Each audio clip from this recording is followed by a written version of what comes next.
is live. 97.3 ESPN, the 97.3 ESPN free mobile app, live video streaming on the X platform, YouTube, at Mike Gill Show. Subscribe, like. What's going on, everybody? Happy to be here on a Monday. It's pouring rain outside. Stay dry, one and all.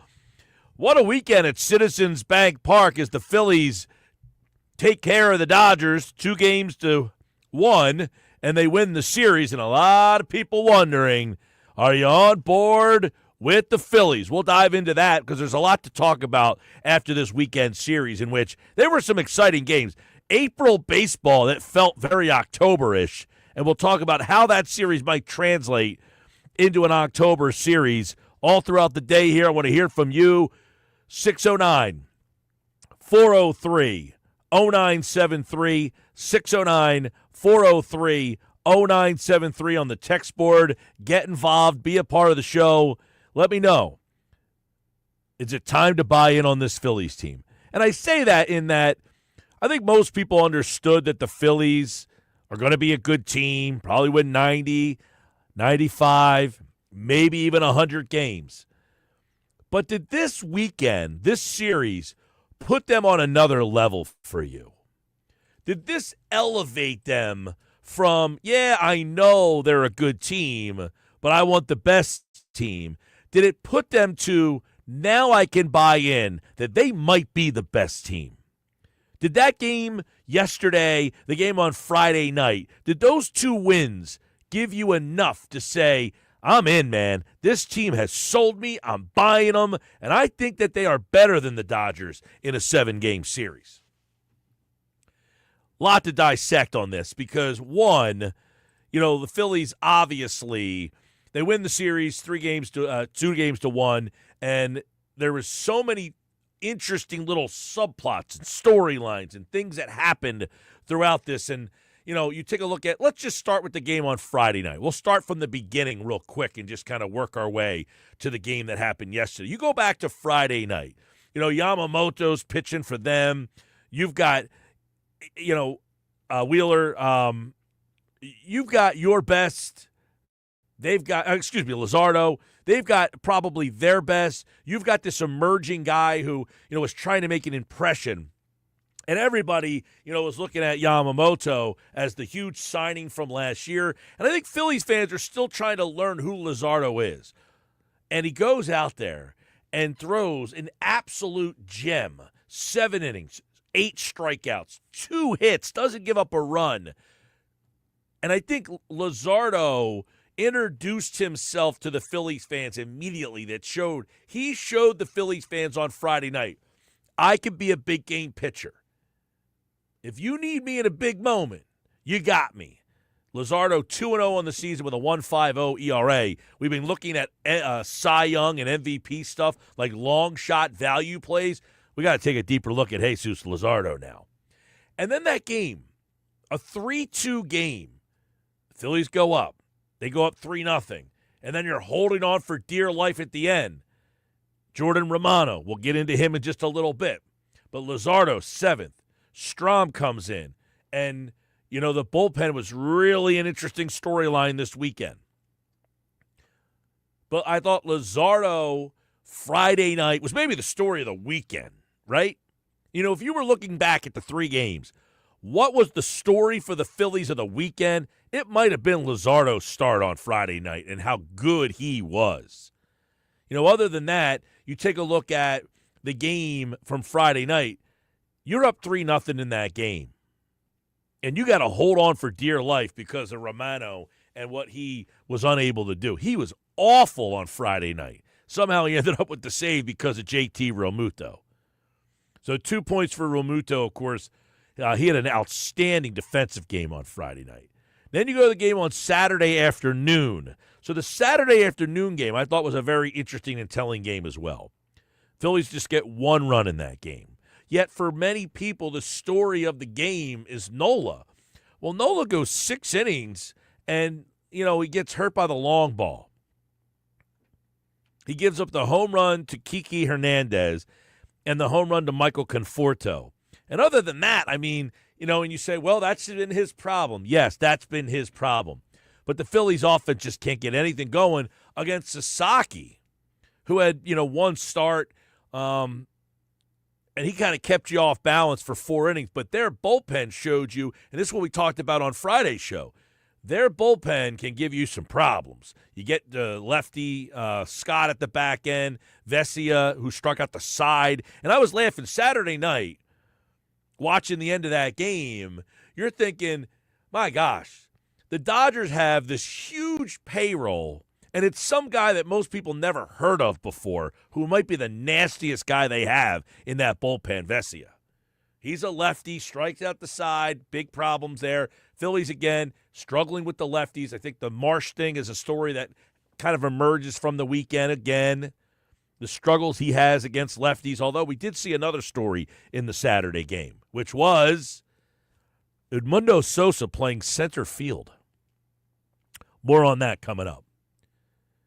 Really, the game on Saturday was just a struggle bus for the Phillies offense. They had 4 hits. 3 of them come from the top of the lineup. Stott had a hit in the game. But really, you really saw one day where the Dodger bullpen showed you how good they can be. And it's a bunch of guys most people probably never really heard of. Bandit, Kasparius, Vesia, Scott, who most of you know. But that shows you how dominant their bullpen could be in a series. So then we go to the rubber match yesterday. And what a fun game this was. This one had the playoff vibes. This one had the feel. This one had all of it. This has the Dodgers go up with the home run. You come back. Then you hit a grand slam. Feeling like this game's going to get away. You're down 2-0. Then you get the 6th run in the 3rd inning. Grand slam, which was a bizarre situation. I mean, how many times Davey Johnson, Davey Johnson, the 86 Mets, right, called. They need their manager back. Dave Roberts comes out of the dugout to take Glasnow out of the game. He's like, all right, I've had enough of this guy today. He brings in a lefty. How many times in Major League Baseball in the year 2025 do you see a scenario where you take out a right-handed pitcher and bring a lefty in to face a right-handed hitter? I mean, it's unheard of.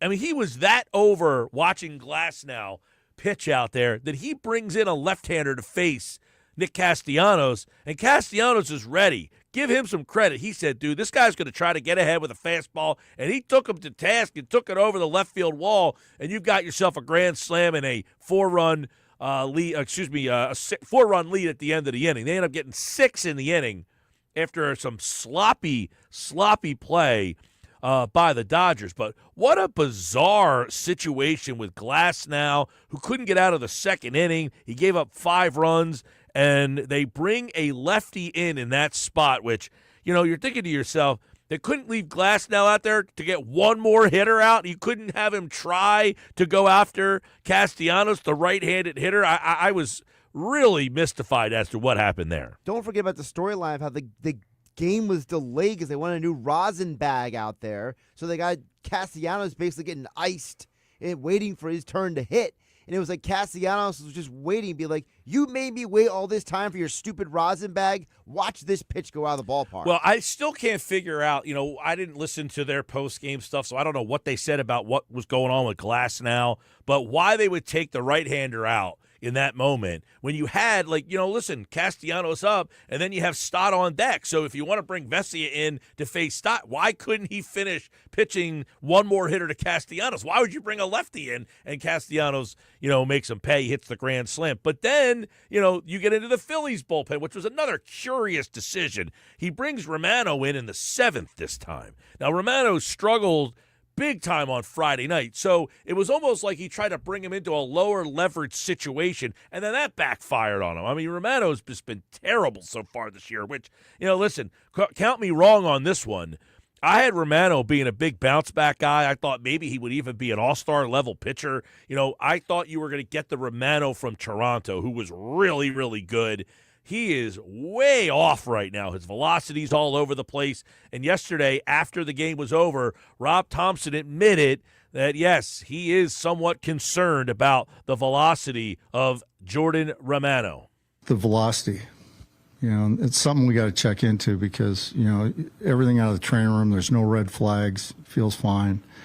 So I don't know whether it's kind of a dead arms issue or what, but yeah, it concerns me a little bit. The velocity's down. Yeah, he did admit it concerns me a little bit. The velocity's down, and with good reason. Because listen, this is the piece that Rob Thompson was given to close games out. This is who they got for him. You took Hoffman from me. You took Estevez from me. You gave me this guy, and so far it's not working out. So he admits that Romano. Velocity problem, but he mentioned the word dead arm in there. Then Romano, after the game yesterday, he was asked about it. He said he didn't really have an answer. He didn't know what was going on. You heard what Thompson said there, no red flags.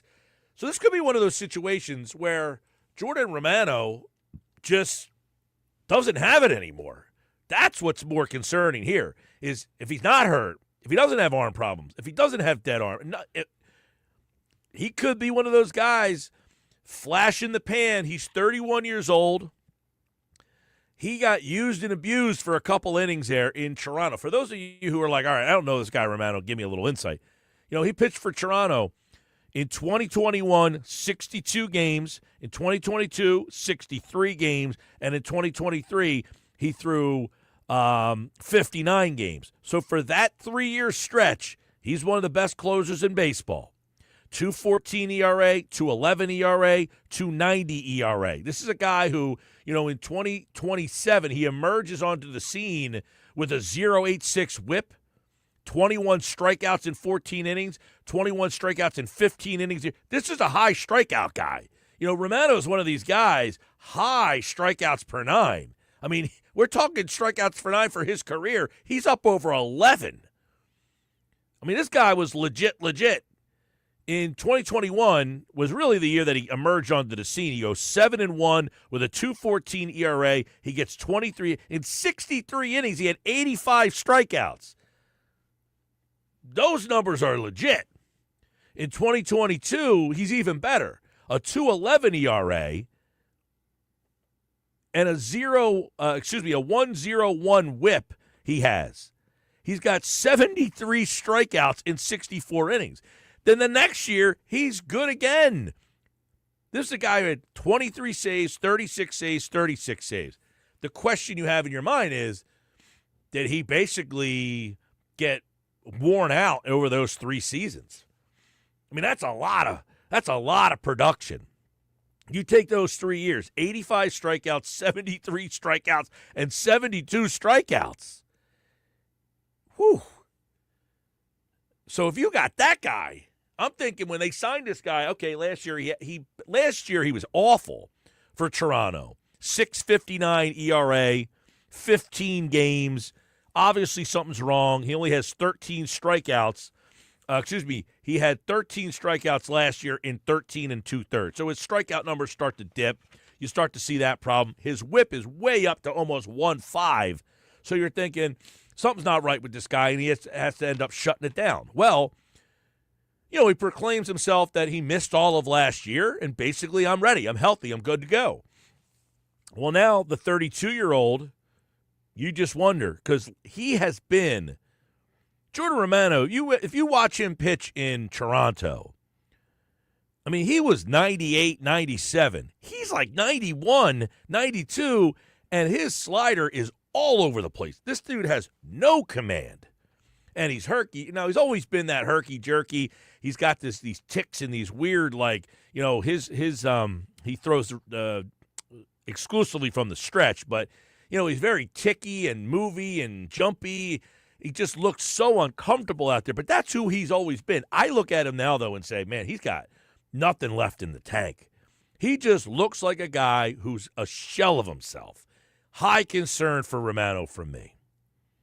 Big-time concern. And this is coming from someone who I like the deal. I thought it was a smart move. Bring him in here. Hopefully he regained what he was a couple of years ago, that last year, hey, I just had some arm problems last year. I'm over them.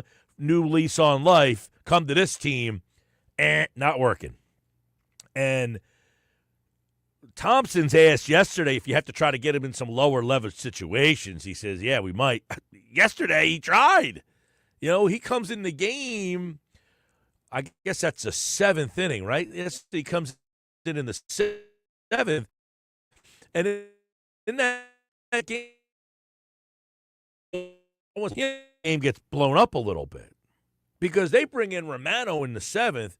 They're trying to get him to go the 7th, Kerkering to go the 8th. Well, because Romano couldn't get out of the 7th, they had to bring Kerkering in to clean up the mess. And now you have that problem where then that blows your whole bullpen up for the day. Right, because Thompson explained in the post-game presser, he said he wanted to keep Kerkering for the end of the game, but he felt forced to bring him in earlier because of what happened with Romano. Yeah, absolutely. No, listen, that was evident. He did not want to have to bring Kerkering in that spot, but because Romano was so bad, he had to go to Kerkering there, which then meant he had to go to Strom again, and then he had to go to Alvarado, which, okay, is Alvarado becoming the closer of the team? I think that's another question. He, obviously last year he had all sorts of control issues. He was all over the place. Is he now the guy for this team at the back end of the bullpen? He has to be because he's the most reliable guy at this point, which is crazy to say. Well, yeah, yesterday he threw 10 pitches. He threw 7 strikes, which, is obviously. And, look, he goes up there and he's got to face Ohtani in the 9th, Betts in the 9th. So that's another storyline, how the Phillies shut down Ohtani all weekend. They did. He had a rough weekend at the office. And keep in mind, I will say, take this series with a grain of salt. They had no Freeman in the lineup, and that doesn't change the whole thing. But because Kiki Hernandez, quite frankly, ripped you, as did Teoscar Hernandez. Hernandez had 2 home runs off of Sanchez. Like, if you got to face that guy in the postseason for whatever reason, just walk him at this point. Well, he went 3 for 3 yesterday with 5 RBI. He had 2 home runs. He had Kiki hit one on Saturday.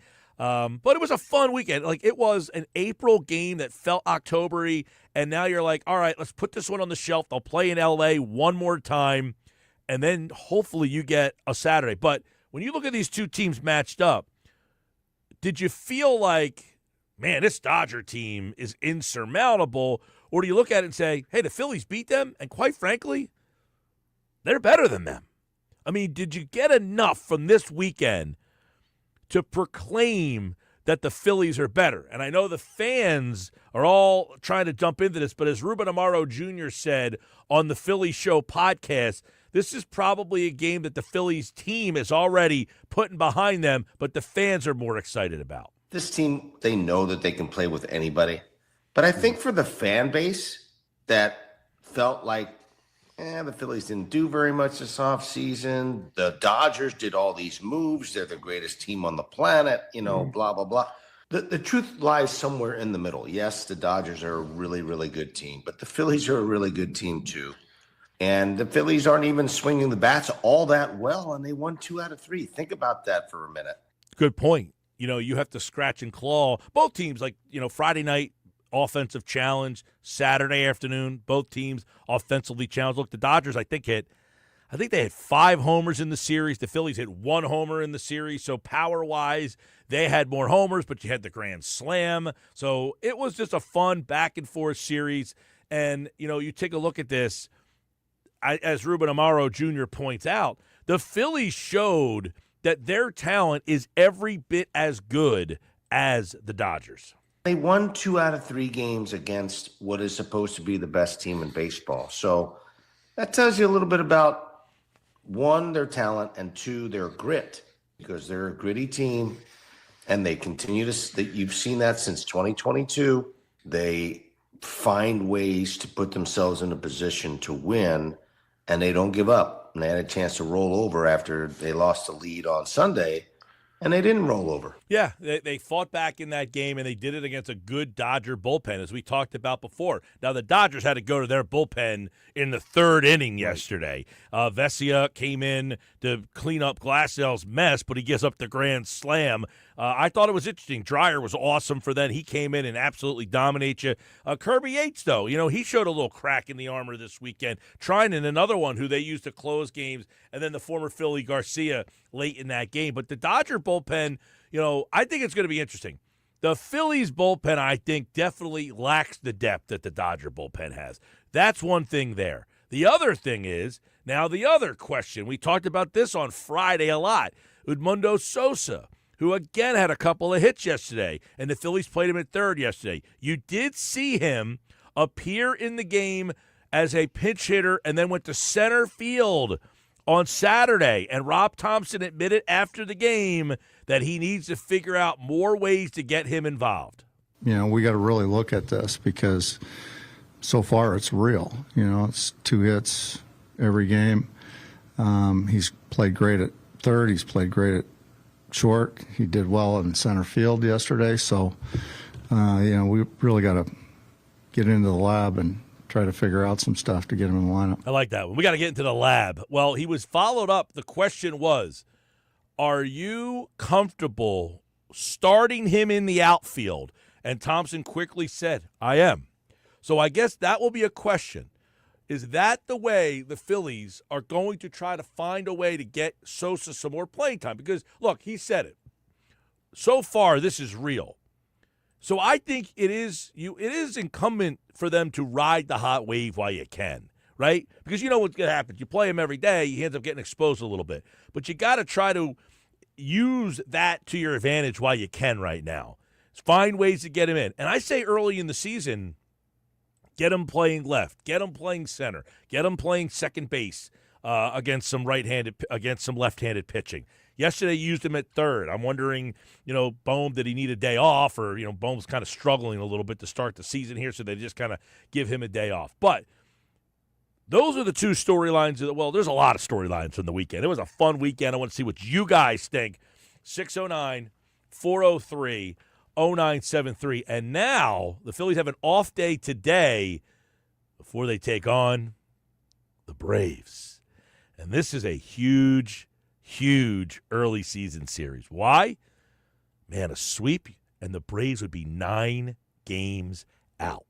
If you sweep the Braves, they would be 9 games out. They are 1-8 right now, and you could really put the finishing blow to their season. And as Tim Kirkjian said, they have a big-time uphill battle right now. 30 teams in baseball history have started out 0-7. Not one has ever made the playoffs. The Braves, of course, are going to try to become the first team to do that. And again, they've had a bunch of injuries. Ronald Acuna Jr., Spencer Strider, their best pitcher and best player, basically, haven't played yet. They're going to be fine, and I think they're going to be right in the mix of things as soon as they get everyone healthy on that team. They might be, but guess what? If they lose this series, let's say the Phillies take 2 out of 3, you're still possibly 8 games back of the Phillies. 8 games back. If you get swept, you're 9 games out of the Phillies. That's a big series. And the big series starts with Wheeler and Sale. You think Wheeler has a little something to prove against Chris Sale? Taijuan Walker on Wednesday and Jesus Luzardo on Thursday for the Phillies. They are the pitching matchups for that one. We're going to dive into that series throughout the week as well. Phillies and the Braves, but the Phillies get 2 out of 3 against the Dodgers, and we got plenty more coming up on the Sports Bash Live on 97.3 ESPN. Mike McGarry from the Press of Atlantic City, pressofac.com, is going to join us in just a little bit, and we'll get his thoughts. What impressed him the most about the Phillies and this weekend? We'll talk about that with Mike coming up on the Sports Bash Live on 97.3 ESPN, the 97.3 ESPN free mobile app, and live video. Streaming on the X platform and YouTube at Mike Gill Show, our question of the day after beating the Dodgers 2-3. Are you more optimistic about the Phillies this season? Votes are coming in, and you can vote right now. We'll retweet that to the top of the feed. Vote. We'll get you the latest updates on that coming up next on the Sports Bash on 97.3 ESPN. But first,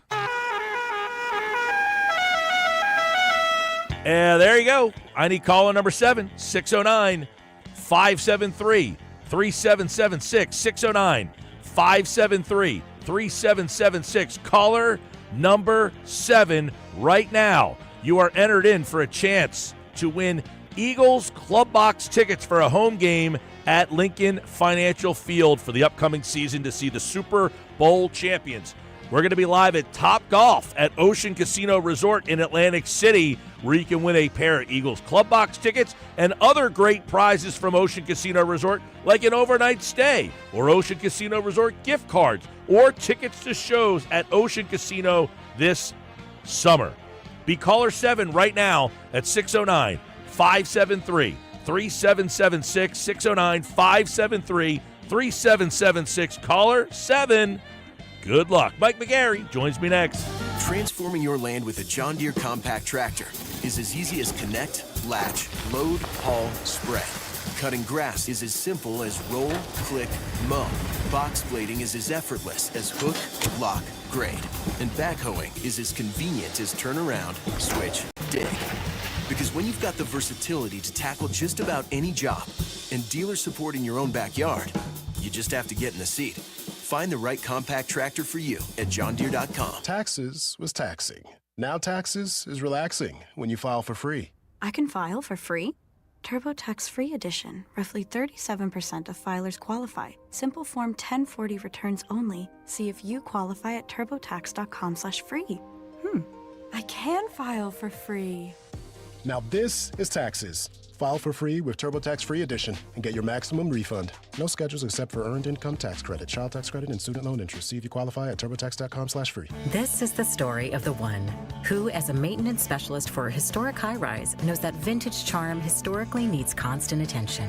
Which is why when it's time to upgrade turn-of-the-century mechanicals, they turn to Grainger. With easy access to 1 million-plus products and the scale to deliver when and where you need them. The right tools and supplies are never far away. So the one can keep that vintage building running like new. Call, click Grainger.com, or just stop by. Grainger, for the ones who get it done. With Progressive's collision coverage, my family gets up to $1,000 for vet bills if I'm injured in a car accident. And that makes this Chihuahua really feel like part of the family.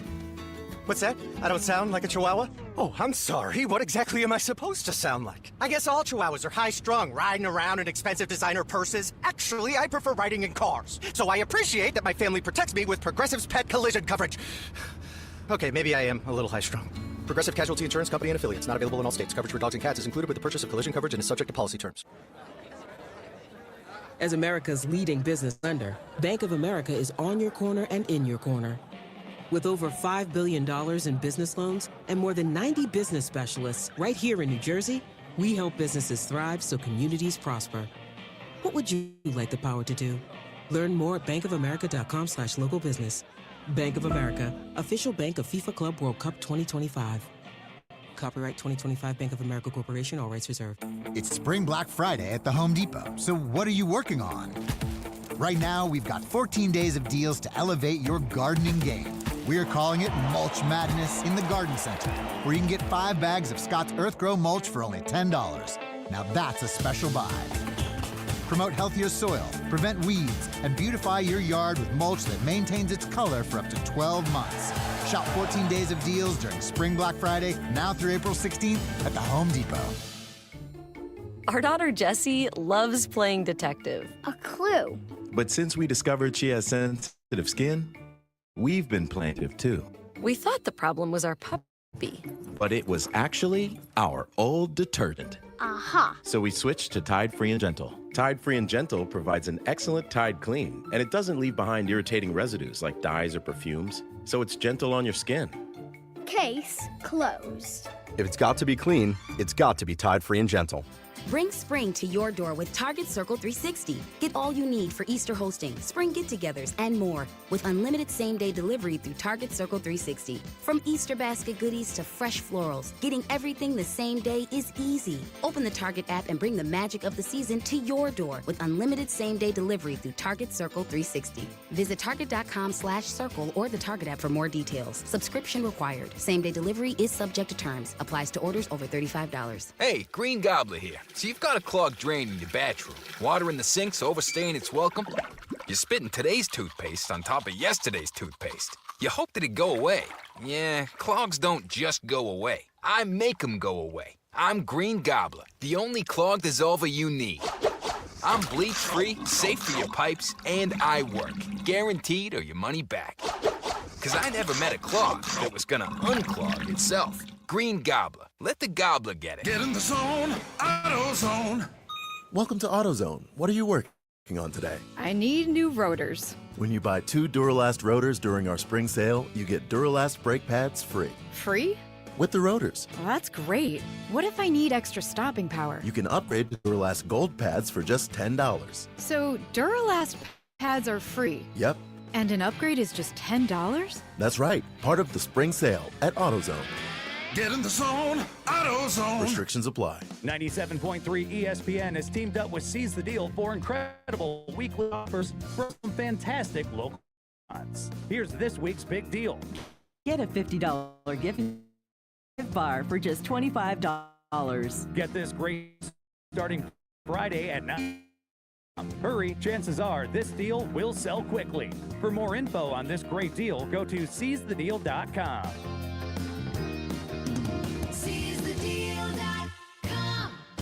It's the Sports Bash with Mike Gill. Do I have everybody's attention now? On 97.3 ESPN and the 97.3 ESPN free mobile app. All right, 2:31 Sports Bash. Congratulations to Kathy and Brigantine. She was the qualifier for the Eagles tickets. We hope to see Kathy and all of our qualifiers at Topgolf at Ocean Casino Resort in Atlantic City on the day of the draft. We'll be there live for the annual draft party. Someone's going to win those tickets. And every hour, we'll do longest drive, and we'll have great prizes to give away every hour. So the earlier you get out there, the more prizes you have a chance to win, including an overnight stay at Ocean Casino Resort in Atlantic City. Phillies beat the Dodgers 2-1 in the weekend series. Mike McGarry from the Press of Atlantic City. Does that series win change our outlook for this Phillies team at all for you? Not really, Mike. I mean, I knew they were a good team going into the season. You know, it's a team that won 95 games last year, filled with talented players. So, obviously always good to take 2 of 3. And, always good to start the season with 3 straight series wins. Last time they did that was 2011. They won 102 games that year. So, I knew this Phillies team was a good team, and, they showed it this past weekend. Yeah, what is something that stood out this weekend about them that maybe impressed you? Well, I kind of wrote about it today. Story is up on pressofac.com. The discipline at the plate is, and that's one thing we all talked about last season, right? Chase rate, they chase too much. That's the reason they lost to the Mets. Too many pitches, swinging at pitches in the other batter's box. Well, yesterday, and yet Tyler Glasnow did have some problems with the weather and walked, I think, 4 batters in that 3rd inning. But they drew 11 walks on yesterday. They drew 18 walks for the series. And if you look at the chase rate right now, they, as of today, they have the lowest chase rate in baseball. So, so far, 9 games into the season, a problem that they identified in the offseason, which was a lack of discipline at the plate, has been corrected. Now, will it sustain itself for the rest of the season? Will it sustain itself in October? Who knows? But 9 games into the season, you would certainly say the Phillies got the message about being disciplined at the plate. All right, Mike, let's go back to Friday. I want to get the impact of Luzardo. I don't know that Phillies fans were really all that familiar with him. He was pitching with the Marlins, didn't have a great year last year due to injury. He certainly introduced himself to the Philly faithful Friday night. Yeah, I kind of wrote for pressofac.com, too, that, we spent the offseason, or a lot of people spent the offseason saying, hey, the Phillies haven't done anything. They didn't bring in a Juan Soto. They didn't sign a flashy free agents. They didn't do what the Mets did. They didn't do what the Dodgers did. But Luzardo, if he pitches the way he pitched in his first 2 games, I think, he got 18 strikeouts, shut down the Nationals, then shut down the Dodgers impressively on Friday night. That could be a huge, huge off-season addition and make us look back at the off-season that Dombrowski had, and say, hey, it might have been pretty good. JT Realmuto said after the game, baseball is built on starting pitching. If you throw a quality starter out there every day, you're going to win more than you lose. And Luzardo just raises the level of that Phillies starting rotation several notches and maybe makes it the best in baseball. Yeah, I mean, when you look at Yamamoto, you saw Glasnow yesterday, couldn't get out of the second inning, and a good game from Sasaki. But, after the first time these two teams meet, do you give the starting pitching check to the Phillies? Yeah, absolutely. I mean, Aaron Nola gave up a couple of home runs, but, he was still solid, I thought, on Saturday. Sanchez was excellent yesterday. Teoscar Hernandez kind of roughed him up a little bit. Other than that, he handled the rest of the Dodgers order. They handled Ohtani all weekend, and Luzardo was simply brilliant. And Zach Wheeler didn't even pitch in the series. So right now, again, over the long haul of the season, starting pitching makes a difference. And if those starters stay healthy, I think they clearly showed so far 9 games in the season that they might be the best rotation in baseball. Yeah, we're talking with Mike McGarry, the press of Atlantic City. Of course, yesterday, Phillies win 8-7. That was kind of a back-and-forth type of game. Weird situation. Glasnow's pitching against Castellanos. They take him out. It's almost like Dave Roberts said, I've had enough of this act. But he goes to a lefty in that spot to face the right-handed Castellanos. Castellanos makes him pay. He hits the grand slam. Then the Dodgers come back, and here we go. One of these, back-and-forth games. What did that game yesterday kind of give us about this team? Well, I think it showed you again, and this has been a trait since 2022, that the Phillies are a resilient group. I mean, they do not crack. It would have been easy for them. They are up 6-2 in that game. The Dodgers come back, take a 7-6 lead. It would have been easy to fade away and lose that game and say, okay, well, we're still we're still 6-3. We're still first place in the National League East, so we're tied with the Mets in that case. We still at least we took one game from the Dodgers here, but they come back and just shows their resiliency. They come back, they tie the game, and then Edmundo Sosa doing the little things as he has done all season long, in addition to the big things that he's done. He beats out that double play ball to get the winning run in, and then Alvarado comes in and shuts the door in that 9th inning with an impressive 9th inning. So to me, it's just a continuation of the resiliency of the Philadelphia Phillies, which might be their best quality when it's all said and done. All right, Mike, you brought up Sosa. Yesterday, he was a big topic of conversation. Friday, going into the weekend, he was a big topic. People wanted to see more of him. Are we going to get more of them? How is Rob Thompson going to creatively get him more playing time? Yeah, well, Mike, I got to give you some credit because, you brought up to me a couple of days ago, could we see Sosa in the outfield? And I kind of, discounted it. But there he was in center field on Saturday afternoon and actually playing pretty well on Saturday afternoon. And he's batting .550. He gets 2 hits a night. He brings an excitement level to the team. As I wrote about it, too, today. It's getting harder and harder to put this guy on the bench. And Rob Thompson said after the game that, yes, he would consider starting Sosa in the outfield against a left-handed pitcher. Now, I think tomorrow night's lineup is going to tell us a lot, Mike. Chris Sale is on the mound for the Atlanta Braves, left-handed pitcher, Cy Young Award winner, one of the best left-handers in all of baseball.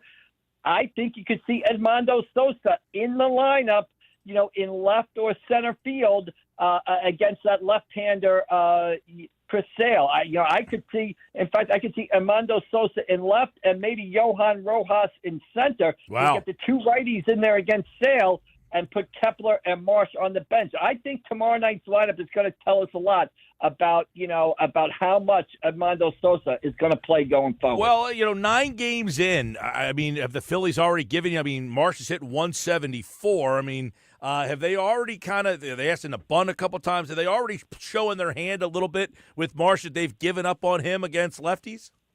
Well, maybe a little bit, but I think it's on the flip side. I don't think it's what Marsh is not doing. I think it's what Sosa is doing, basically. I mean, you've got to ride this streak out as long as you can. And again, I've been a guy who says Edmundo Sosa, 500 at-bats a year, might not love him. 300 at-bats a year, he might be your favorite player. But he's on such a hot streak now and is doing so well. How do you put this guy on the bench? And I think when you get an opportunity against a really, really good left-handed pitcher in Chris Sale, a left-handed pitcher that, kind of dips down, throws from the side, and a guy who can mess up left-handed batters going forward. Look, Brandon Marsh and Max Kepler probably aren't going to hit Chris Sale tomorrow night. So why not put Rojas, who played well this week in his one start, and put Sosa, who might be the hottest hitter in all of baseball? Why not put them in the lineup, right-handers against Sale, and see what happens? So I think tomorrow night that lineup is – I'm going to be interested to see what that lineup looks like when it comes out. All right, agree. The other thing you wrote about at PressOfAtlanticCity.com was Jordan Romano, and man, Friday night didn't have it, got out of the game with a strike him out, throw him out. He was lucky there. They brought him back in the seventh. He couldn't get out of the seventh, which kind of messed up the whole thing because then they had to bring Kirkering in. You get a chance to see him live. This is a guy, Mike. I said, I don't know that people listening, okay, I don't know who Jordan Romano is. He went to the Blue. He was like 11 strikeout per 9 guy. I mean, this guy's striking out 85 guys in 63 innings. I mean, he was legit for 3 straight seasons there. But he looks like he is a shell of himself. Yeah, I mean, he's a guy that lived 96, 97 miles an hour with that 4-seam fastball, Mike. And I'll give him some credit. We walked into the clubhouse yesterday, and he's kind of there sitting at his locker, and myself and a couple of other reporters go up to him and talk to him after the game. And he's open. He's a stand-up guy. He's a nice guy. He's talking about it. He just seems a guy who's kind of perplexed right now. He doesn't have the answers sort of himself for what's going on. And in fact, he mentioned he was going to, do a deep video dive and see if it was something mechanical because – it's weird.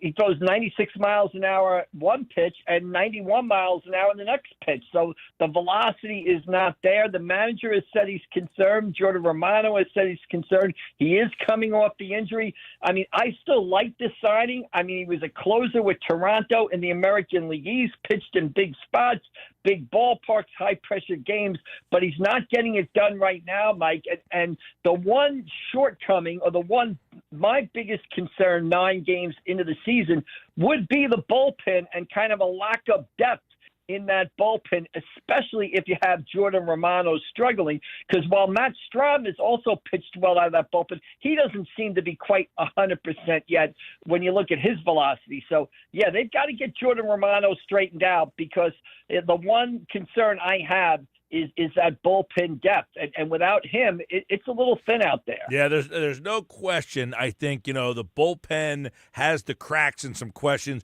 And even Alvarado, if you're saying, okay, he's the closer while he's looked pretty good so far, you're waiting for that other shoe to drop of him kind of reverting back to what he did last year. I mean, he has been such a roller coaster ride. And you're right, Strahm doesn't look the same yet. Kirkering, for whatever reason, they don't like him deeper in the game. So they seem to be an arm short or two, especially if this is the Romano you're getting. Yeah, the good thing about that, Mike, is, you can fix that at the trade deadline, right? Relievers are always kind of available at that trade deadline. So you can fix that. You might not be able to fix some other, areas of your team. You're probably not going to go out and get a guy who can hit 40 home runs at the trade deadline, but you can go out and get a guy who can save games at the trade deadline. So that's the one positive. And you're exactly right with Alvarado. He's been on that roller coaster already this year. He was great yesterday, right? Looked dominating. I think it was against Colorado. It took him, 40 pitches to get through the 9th inning on Thursday to get that save. And as a result, he wasn't available on Friday or Saturday, which is why you had Romano in the game Friday night trying to close it out. And he almost blows it. JT Realmuto makes the 2 throws guys out stealing to end the game. But you're right. To me, that bullpen is a little shaky. There's some question marks there. The one good thing about it is it's an area that you can fix at the trade deadline. All right, and we'll leave with this then, because they do have some possible help on the way, depending on what happens with Rangers Suarez. But we did get a little bit of an update on Andrew Painter this weekend. Yeah, I mean, big step for him. He's going to pitch Friday down in Clearwater, an actual game, and then I guess he will pitch once a week basically, if all things go well. So he is on track to return in July, and it'll be interesting to see kind of how they use him. Do they use him to start games? Do they use him to piggyback? Do they use him out of the bullpen, much the way the Cardinals used the young Adam Wainwright out of the bullpen when he first came up? So it'll be interesting to see, but good news that he was, he threw a bullpen session, came out of it great. So now he's going to, pitch in an actual minor league game this Friday coming up, and then hopefully pitch once a week after that, and still with that, timeline of joining the Phillies, July-ish, they like to say, whatever that is. All right, well, we'll keep our eyes on him, and then the Phillies will have some decisions. What do they do with Suarez? What do they do with Painter? What do they do with Walker? Can't pitch them all in the rotation. That might maybe add to the bullpen. Could be a trade possibility. We'll keep our eyes on that, but a lot of storylines emerging this early part of the season. They beat the Dodgers 2 out of 3, and by the way, they could really put a knockout blow to the Braves with a sweep. The Braves would be 9 games out. The two teams face off tomorrow. It's Wheeler and Sale. We'll take a look back at that pitching matchup on Wednesday when Mike McGarry's back here on the Sports Bash. I imagine a lot of washouts today, Mike. Yeah, high school baseball season, our first probably complete washout of the season. A lot of Cape Atlantic League teams starting their 2-game series today got wiped out. So look for those, and those games will be made up on this Wednesday. But, Mike, every once in a while you need a rain out like the movie in Bull Durham, so I'm not adverse to a little rain out every once in a while. All right, man. We'll catch up with you later on. All right, we'll see you down the road. Thank you. Mike McGarry from the Press of Atlantic City, pressofac.com. Do it all for them. He's all over the place. Phillies baseball, high school baseball, no baseball today. Phillies are off, and, of course, the rainouts all over. It's been pouring today all over town. Hey, we got bonus chances for you to qualify for this year's draft party at Top Golf Swing Suite at Ocean Casino Resort in Atlantic City. Listen for that opportunity today on the Sports Bash. I'm Mike Gill, and coming up, we'll update the poll question. What did the Phillies weekend do for you guys out there? You can vote right now at 973 ESPN on the X platform, at 973 ESPN on the X platform. Right now, the Phillies won 2 out of 3. Are you more optimistic about this Phillies season? We'll update the poll question on that coming up next. You're listening to the Sports Bash with Mike Gill. And if you're not down with that, we got 2 words for you. On 97.3 ESPN and the 97.3 ESPN free mobile app. This is the story of the one who, as a maintenance specialist for a historic high-rise, knows that vintage charm historically needs constant attention. Which is why, when it's time to upgrade turn-of-the-century mechanicals, they turn to Grainger. With easy access to 1 million-plus products and the scale to deliver when and where you need them. The right tools and supplies are never far away. So the one can keep that vintage building running like new. Call, click Grainger.com, or just stop by. Grainger, for the ones who get it done. Legend has it, underneath the NJM insurance offices lies a room of rejected mascot memorabilia. Is it real? No one knows. But we do know NJM is proud to put policyholders first. No jingles or mascots, just great insurance. Insurance underwritten by NJM Insurance Company and its subsidiaries. Spring forward with real unlimited data from Straight Talk this tax season and get a free Samsung Galaxy A16 5G or Moto G Power 5G 2024 with select plans. So you can stream games during Mad March hours, check the weather for April showers, and watch gardening videos about May flowers. Straight Talk, real unlimited data. Available at Walmart and straighttalk.com. Offer valid through 4/15/25. Taxes and fees apply. Requires purchase of single line Gold Unlimited plan or higher. For network management practices, visit straighttalk.com. Sometimes it feels like the world is moving at hyperspeed and you can't keep up because it's one thing then another. And don't forget the meeting and the yoga class and the dinner reservation. But then you get into the all-new Nissan Murano and you feel the breeze from the panoramic moonroof, while the massaging seats melt away the tension of the day. And you realize that sometimes the greatest rush is not rushing at all. Shop the all-new Murano at nissanusa.com. Panoramic moonroof massaging leather appointed seats are available features.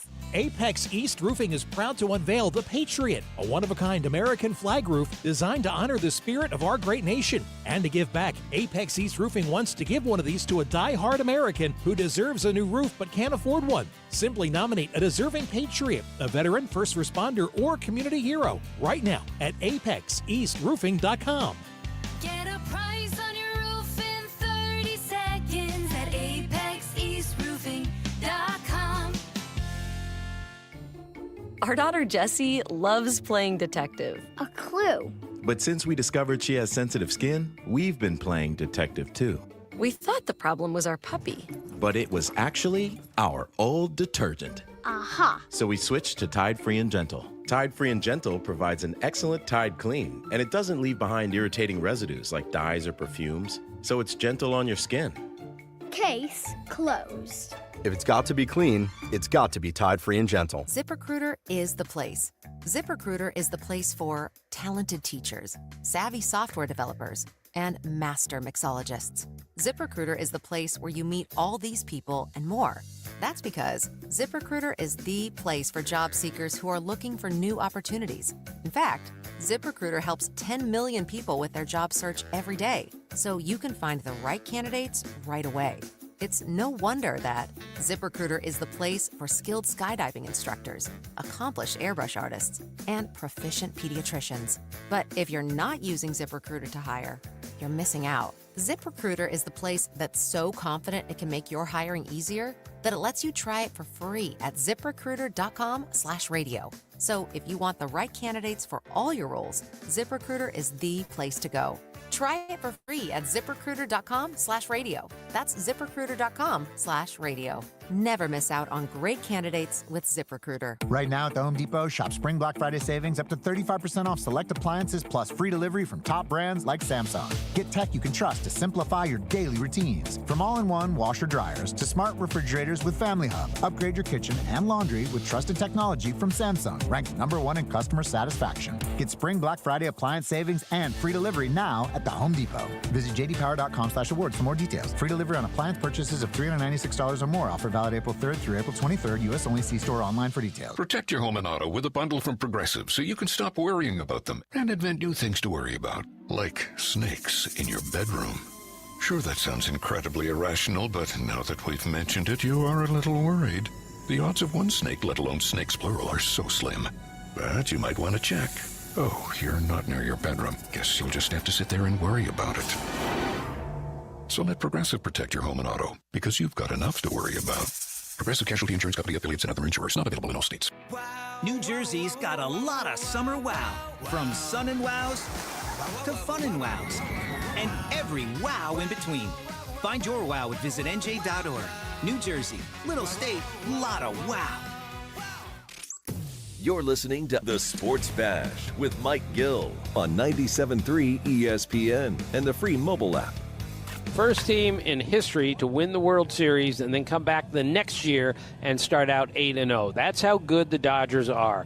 The depth of their starting rotation is just ridiculous, that if everyone stays healthy, I mean, there's a chance that Clayton Kershaw is going to be their 7th starter. That's how deep they are, and their everyday lineup is just as deep.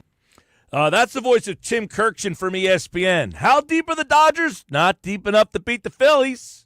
Come on, Kirkshin. We got the poll question up right now at 973 ESPN. After beating the Dodgers 2-3 this weekend, are you more optimistic about the Phillies this season? Vote now at 973 ESPN. Josh, I haven't voted yet, so I don't see the poll. I don't see the results. But did they sway you at all? I think there were a lot of fans who were swayed, Mike. I think there were a lot of people who came out of that series feeling a little extra hyped about the Phils. Were you talking to these people this weekend? Did you see a lot of, Saturday I started the game out. We watched like the first. So Friday night, we were going to go out to watch the game. Okay. And then I was a little worried that the place might not have Apple TV. So we decided we'll go watch a Saturday game out somewhere. So went out Saturday, watched like the first 6 innings or so out someplace and then watch the last 3 innings at home. Okay. A lot of Phillies fans out and about into the game. I gotta say, it was cool to see. Yeah, I was out Sunday afternoon. There were a lot of Philly fans where I was. People were cheering and complaining and crying about the game. It was a good time. Well, we'll get the poll question up to date for you. You can vote.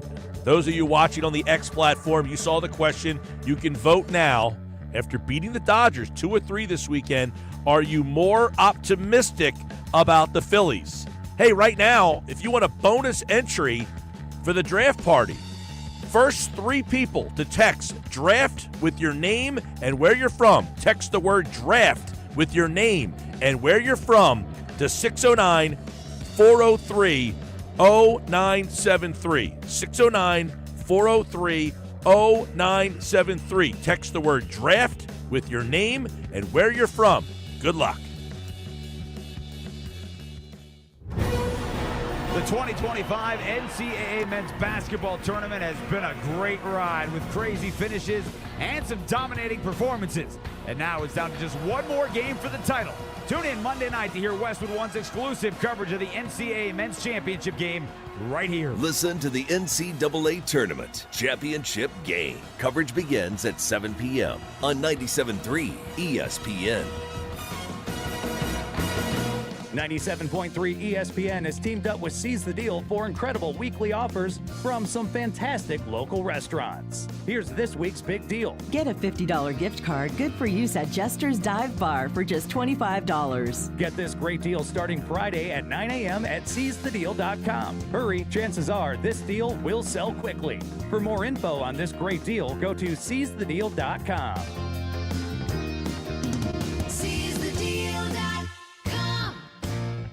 This is a story of the one. As a maintenance specialist for university housing, he knows college students can major in wear and tear. Plus, housing so many students doesn't leave a lot of room to house all the supplies he needs.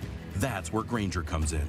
With over 1 million industrial-grade products and fast, dependable delivery, Grainger carries the quality products he needs so he doesn't have to. From a new door hinge to a whole new faucet. Call, click Grainger.com, or just stop by. Grainger, for the ones who get it done.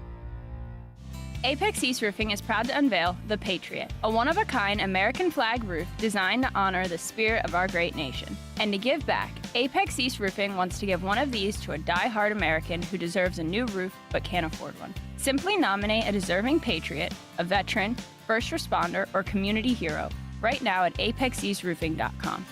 Get a price on your roof in 30 seconds at apexeastroofing.com. Hey, get in. What? Who are you? I'm future you. Constipation with belly pain still coming back? Yeah. Mia, our doctor figured it out. She said it's irritable bowel syndrome with constipation, or IBS-C, and Linzess could help you get ahead of it.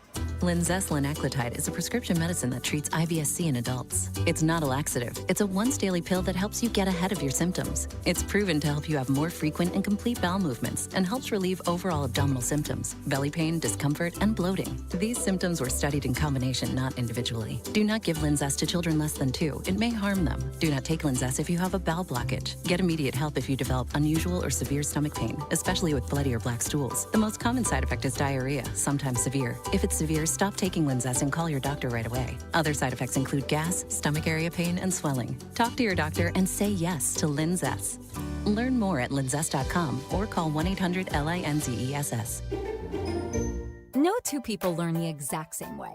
So how did Babbel become the award-winning language learning app? We thought of you, all of you. Take Sierra. As a visual learner, she uses Babbel's wordplay videos. Today I'll share a quick lesson on shopping in French. Merci beaucoup. Keith is a be in the room with real people kind of learner. So he loves the live online classes with our language experts. Okay, class. Vos está pronto. Estamos prontos. However you learn, Babbel makes it easy. Try Babbel for free at Babbel.com. BABBEL.com. Spring is cranking up in South Jersey, and so is the hiring game. The weather is warming up, and soon, business will be booming. If your business isn't ready, your competition will be. Whether you need a killer crew for the busy season or fresh stars to take your team to the next level, now is the time to make your move. Town Square Media can help you find the right people fast. No stress, no waiting, just the best hires for your business. To learn more, go to townsquaresouthjersey.com. That's townsquaresouthjersey.com.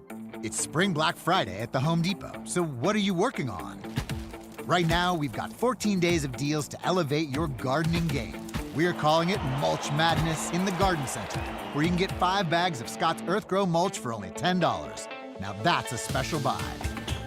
Promote healthier soil, prevent weeds, and beautify your yard with mulch that maintains its color for up to 12 months. Shop 14 days of deals during Spring Black Friday, now through April 16th at the Home Depot. Leonard Skinnard, live in concert. Friday, May 30th, 9 p.m. Ovation Hall and Ocean Casino Resort.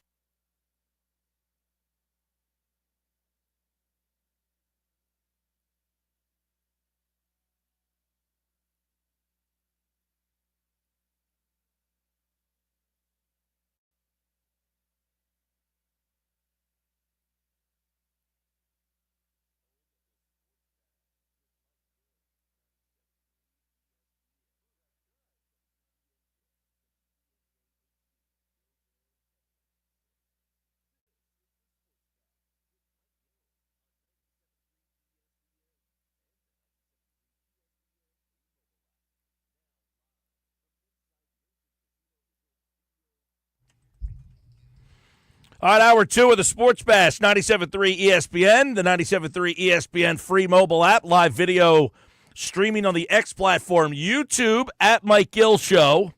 This hour is brought to you by Broadlee's Plumbing, Heating, Air Conditioning, your trusted source for heating, plumbing, service, installation for generations, 609-390-3907, online, broadlees.net.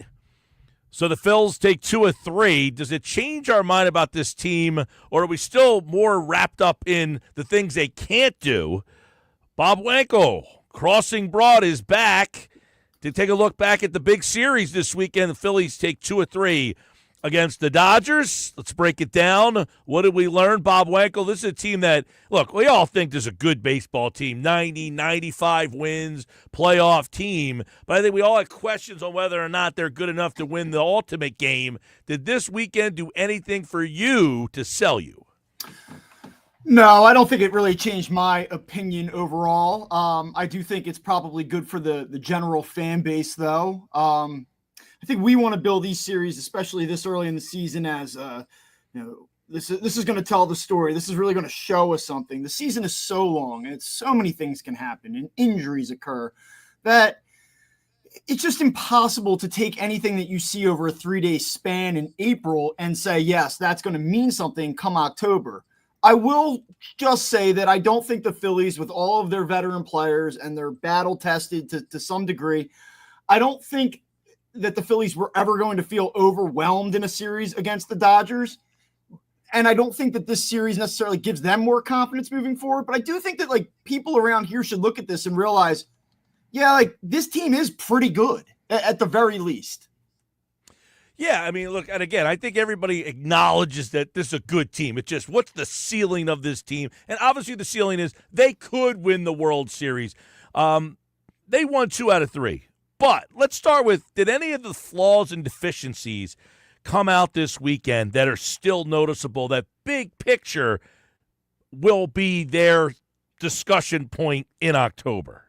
Yeah, I mean, I think so. I mean, I think 2 of the deficiencies that you saw were some of the situational hitting scenarios where you have runners on third, fewer than 2 outs, not being able to get runners home. Obviously, there was the base running gaffe on whether Stott was just taking off on his own, or it was a hit and run on Saturday. He gets doubled up at first. They don't score. Yesterday, they're up 6-4 late. They have an ability to tack on. They don't get it done in that spot. I mean, that's the stuff that drives you nuts. Yeah. But when you kind of pump the brakes and look at what they're doing, I mean, what was one of the primary criticisms of this offense coming into the season? Is that they chase too much. Right now, the Phillies have a 24.3% chase rate, which is the best in all of Major League Baseball through the 9 games that they've played. They're 6th in walks. They're seeing more pitches. Trey Turner and Nick Castellanos in particular have been much more selective. So there are signs of improvement, and whether those things hold up over 162, that remains to be seen. But there are some positives here as well. Yeah, I mean, obviously, we're going to get to a lot of the positives because, Friday night, Luzardo, I mean, I think he introduced himself to the Philly fan base and kind of said, hey, if you don't know me, now you know. But one of the guys who introduced himself in the negative to the Philly fan base has been Jordan Romano. I liked him in Toronto. He was awesome for 3 years. He stinks right now, and I'm not sure there's anything left in the tank. I mean, he might have just been one of those flashes 3 years, and they used and abused him, and he might be out of gas. Yeah, it remains to be seen. You sign a guy for $8.5 million, you expect to be able to plug him into medium and high leverage situations and get some success with it, and that has not happened so far. And you said he might be cooked, and there's some numbers that are certainly concerning. You look at his fastball velocity in 2023, 96.7 miles per hour, 96.4 a year ago, and now he is sitting at 94.6, which is 2 mile per hour drop. And the biggest thing for me is if you look at his slider, which is supposed to be a plus pitch for him, and you've watched him consistently throw so far this season, once in a while he will rip off one with some bite. Most of the time, he's throwing spinners up there, and he's actually getting away with it. I think you could make an argument that Jordan Romano has gotten results that are better than what they should be. He's made a number of mistakes, and some of those sliders have just been totally non-competitive as well out of the zone. So if your fastball velo's down, your slider's not biting, it's a bad mix, man. And you look at the big picture, and you talk about deficiencies. With this team, most people tend to focus on the lineup. You just subbed out arguably one of the best 2-year runs by a Phillies reliever in Jeff Hoffman. And then if you want to add Estevez into that mix as well, they're out, and you're bringing in Romano, and you can't trust this guy to get a key out in the 7th, 8th, or 9th right now. No, and he brought him in. Now, Friday night he brings him in, to close the game with a 3-0 lead. He can't even barely get through that without the catcher throwing out O'Donnell. What are you doing stealing in that spot there? You're giving up and out to lose the game, basically. And then he brings him in the 7th yesterday, trying to say, all right, I'm going to bring in a lower leverage situation. He was worse. So now you're thinking to yourself, are we in a situation almost with like Alvarado last year? Like, I don't know how much lower a leverage situation I can find for this guy. Yeah, and I think that he's got to find it, and he'll continue to get opportunities in the near term here. But will they be in high leverage scenarios? I don't think so. I think they probably. Yeah, if you're saying he's not going to be pitching in higher leverage situations, they were clearly banking on him to be a back end of the bullpen guy. So now you're down a key guy almost initially. At the week into the season, you've essentially thrown up the white flag on your closer. Yeah, I mean, is it a reset? Is it a recalibration? Is he recharging his battery? Is he trying to find velo? What is he doing? But in these situations, while he tries to find it, you've invested enough money that he's going to get more of an opportunity. But he's obviously going to have to do it in situations that don't potentially cost his team games. So that remains to be seen. But the larger issue at play here is now every time that you have a 1-2 run lead and you get to the 7th inning and beyond, who do you really trust right now? Kirkering, Alvarado, who was a question mark 10 days ago. And, it's Kirkering. It's you have 3 guys that you basically trust right now. This is the 2022 bullpen where you had Dominguez, you had Alvarado, and I don't even remember who the third guy was. I guess they had Suarez every now and then. They were like using him, like deploying him all over the place. But you're back to the situation where you're right. There's really 3 guys, and I'm watching this series, and you see what the Dodgers are bringing in. Now, yesterday they had to bring in a ridiculous amount of guys because Glass now couldn't get out of the 2nd inning. But when they're rocking and rolling and their starter gives them 6 or 7, their bullpen at the back end is crazy good. It is, and I mean that's the other thing that you have to look at too. Like Matt Strom on Friday night, he gutted it out, and I give him a lot of credit. He bears down, he's a bulldog, he's tough, and all those things. But his velocity was way down on Friday night. He averaged 90.7 miles per hour with his fastball on Friday. That's not good. That's concerning. Now, yesterday he pitched a clean inning. He was very effective, and it was up a tick. So you hope that, here's a guy that missed a lot of time in March. He's still trying to get a feel for himself. I wouldn't be overly concerned about that, but just in terms of the lack of premium options at the back end, even that now kind of kicks up the anxiety a little bit more. I guess the good news is, if nothing else, it's harder to go out and find a middle-of-the-order bat or a frontline starting pitcher than it is to probably find bullpen arms that can help you as the season progresses. But right now, if you're talking about competing for a championship, I don't think the Phillies, as currently composed, have a championship level bullpen. I think it's fair to say that. Okay, so the 3 games, they win the series, and it sounds like, what do you guys, you're harping on this. But is your biggest takeaway from the weekend Romano and the bullpen? I think I'll skew positive in that, you are seeing some really positive signs from certain hitters. Certain guys like Bryce Harper haven't even really gotten going yet. And Luzardo, to me, does look like a guy that has a ceiling where you could kind of project if he can stay on the field and make 30 starts, he could be a potential all-star level pitcher. He has that in him. The problem is in his career, he's only made 30 starts one time. It was in 2023. Other than that, he hasn't been super dependable. I thought Sanchez threw the ball pretty well on Sunday. I know his numbers, his final line wasn't great, but I think that, you saw what he's capable of. He truly kind of had Ohtani in a blender yesterday, and you don't see that very often. And then, Aaron Nola 6-3 on Saturday. Not a great game, not his best, but you just look at the depth of this rotation, and that part of it is really playing out. It's hard to not like this team when you look at that starting pitching.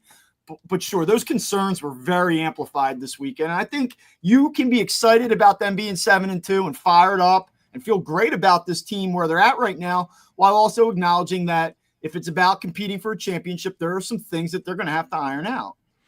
I want to go to some positives here and go back to Friday night and give us some thoughts on Luzardo. And, again, I want to get the thoughts of, Bob, that I don't know that people looked at the Phillies starting pitching as an issue for them in the playoffs so much last year, but you add Luzardo, and what can he be and add to a team that was already pretty good pitching-wise, starting pitching-wise? Yeah, look, he's got 19 strikeouts and 12 innings pitched, so I think it tells you right there that he can miss bats and he has some wipeout stuff, and the velocity's been up so far, and you're just looking at a guy, you wonder sometimes, look at his path. You see him with the A's and the Marlins. Like the other night, he's pitching in front of a sellout crowd against an undefeated team. Like, how does the athlete respond in a new environment where things are amplified so much? And so far, so good. Like you wonder, like, hey, there's a spotlight on you now. Everything you do, every start, there's going to be people talking post-game about every single pitch. And he's so far passed those tests. It's only been 2 starts, but if he can stay healthy, I think that he really does give you a legitimate top-of-the-rotation look. Is he the 10th best starting pitcher in baseball? No. But is he like a legitimate number 2, number 3 type arm on a team that can win a championship? I think so. By the way, right now, Christopher Sanchez is plus 1,500 to win the Cy Young Award in the National League. Wheeler is plus 500. I do not see, by the way, Glasnow's 3,500. I do not see Luzardo on this list anywhere. That's one to jump on, right? You get a little jump on that. If you could find Luzardo. He's not even on the board. Right? He's not. Well, he was on the board the other day. I thought he was like plus, maybe on a different platform, but he is not. Oh, there he is, plus 4,500. Plus 4,500. That's one to jump on, right? Lock it in. You got to lock in that. All right, so you get that. You get the Nola coaster. He gives up the 2 homers, but he only gives up 3 runs. But that's the kind of game that the game on Saturday is the one that you worry about in the playoffs, isn't it? Your pitcher throws a good game, 2 home runs, so you're harping on, he gives up the home runs. You give up 3 runs, you got to find a way to win that game, you hope. You do. They missed some opportunities late. We talk about Schwarber hitting the line out the right field. Stock gets doubled off. Like, that's the stuff that makes you want to rip your hair out.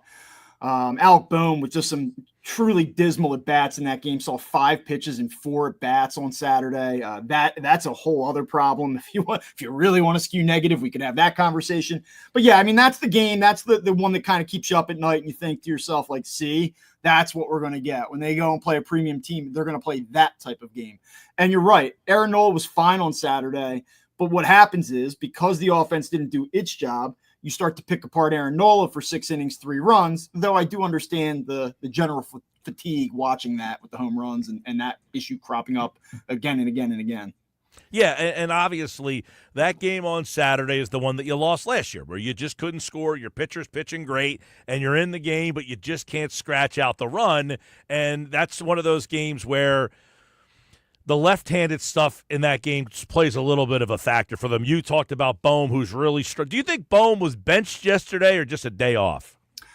I believe that I love it. Go on the record.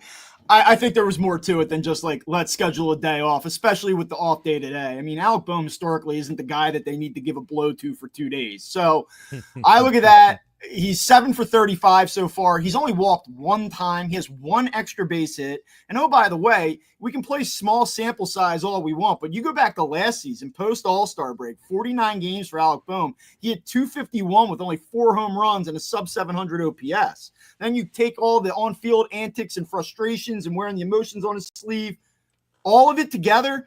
I think that there has to be some thinning patience with Alec Boehm. And when you put that under the context that Edmundo Sosa has been awesome and a spark plug for this team early on, I think the heat's turning up on Alec Boehm a little bit. He needs to get it together. He needs to get going. Yeah, I will say this. I mean, he has hit a couple balls on the screws right at people a couple times, but then he hits into the double play, and then he has a little temper tantrum. So that all kind of factors in. But the Sosa thing is fascinating because in this town – the backup guy who gets off to the hot start, everybody wants to see. He's hitting 550, multiple, 2-hit games. Are you in the camp of, you got to play him? Or are you in the camp of, if you play him, be prepared for, last year, for instance, he plays short for a month. He hits like 350. Yeah. Then he plays short for the next month, and he hit 210. So are you in the camp of, no, you got to play this guy while the going's good, or are you in the camp that if you overexpose him, you're going to see a guy hitting about what he is, a 250?